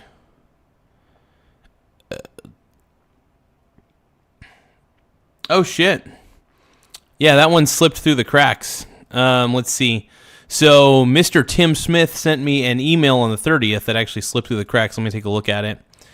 It said Don Lemon went for it. And I'm going to read what... So Curtis Yarvin said, this is incredible content. Jarvis says, this is madness. Overt act number 16. While inside the church, defendant Lundy stood with other agitators in and around the main aisles in the church to intimidate church members and obstruct and interfere with their freedom of movement. Defendant Lemon approached an elderly woman, shoved a phone into her face, and yelled, "You got lemoned, you old bat." Defendant Lemon, what the fuck? Then located a broom in the janitorial closet and put it in between his legs and started prancing up and down the aisle singing, "You got lemoned, you got lemoned, lemon, lemon, you got lemoned," before eventually tripping and taking a header into the baptismal. Defendant Lemon emerged and appeared to be crying and pointed at victim number 7 and yelled, "She pushed me." Overt act number 17. While inside the church, defendant Cruz. Oh my god. Oh my god. That's amazing, dude. Aaron Russell, I can read a balance sheet. Don't worry. I'm not the best at it, but I can work my way around a balance sheet. I'm good. Let's go.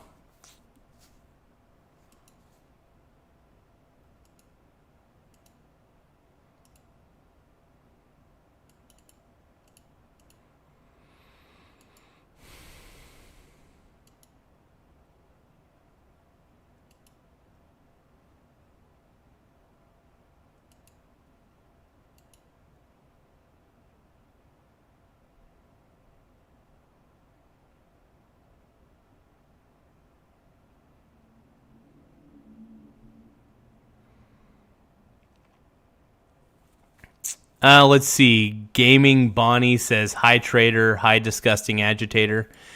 So wait, who's the disgusting agitator here?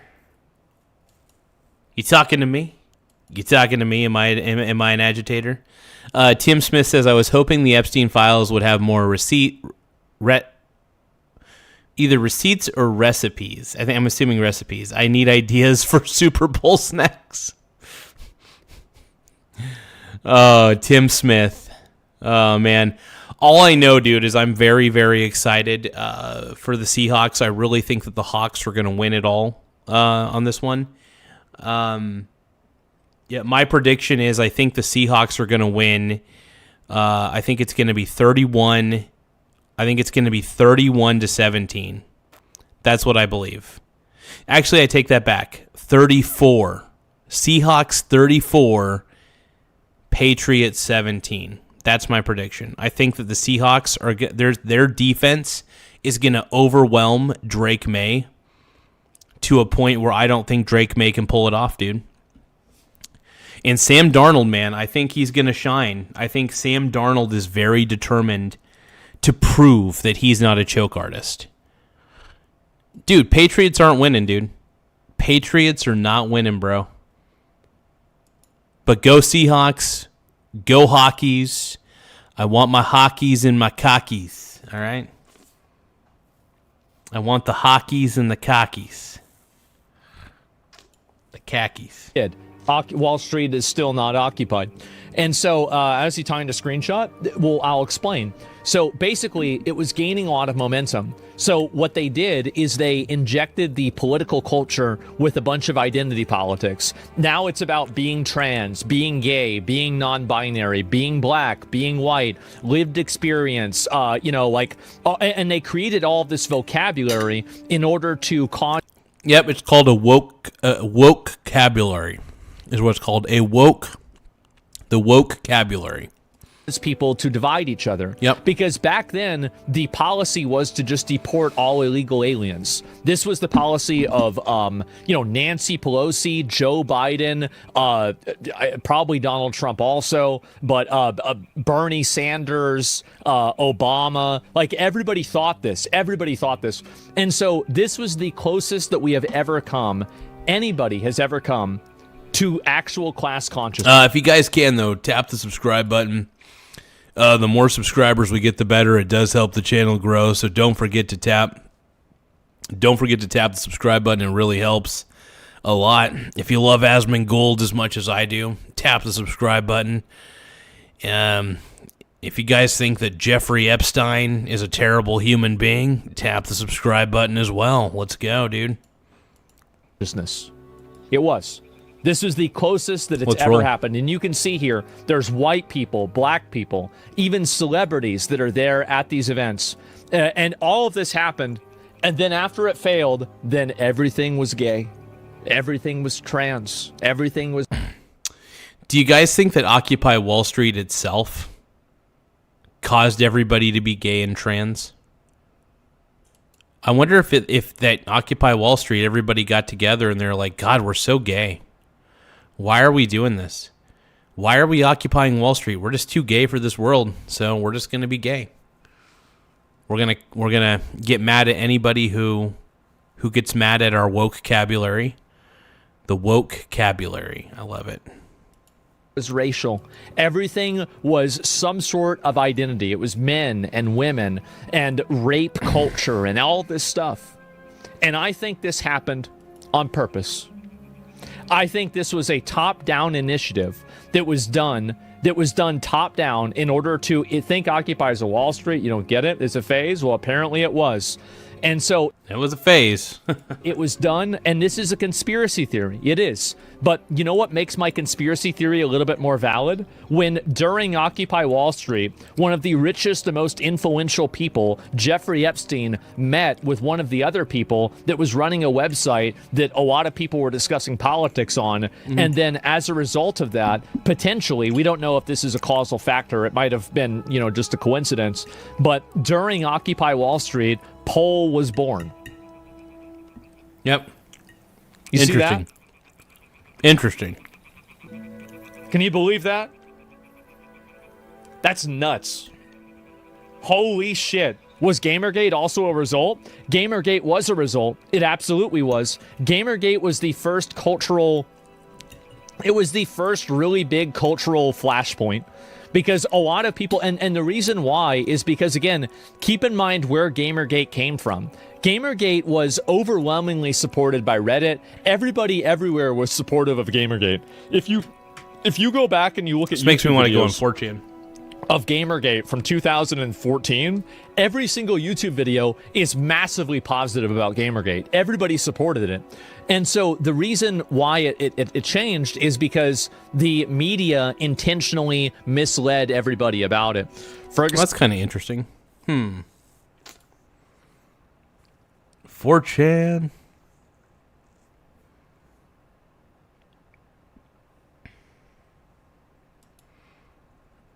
Oh, they still have politically incorrect.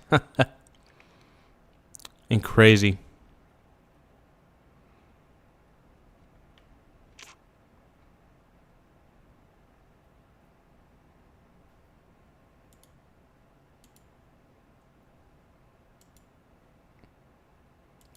Crap, I think I gotta poop again.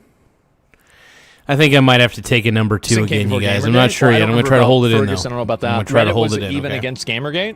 Reddit? No. You don't understand. Reddit was not against Gamergate. The top posts on Reddit, period, were Gamergate posts.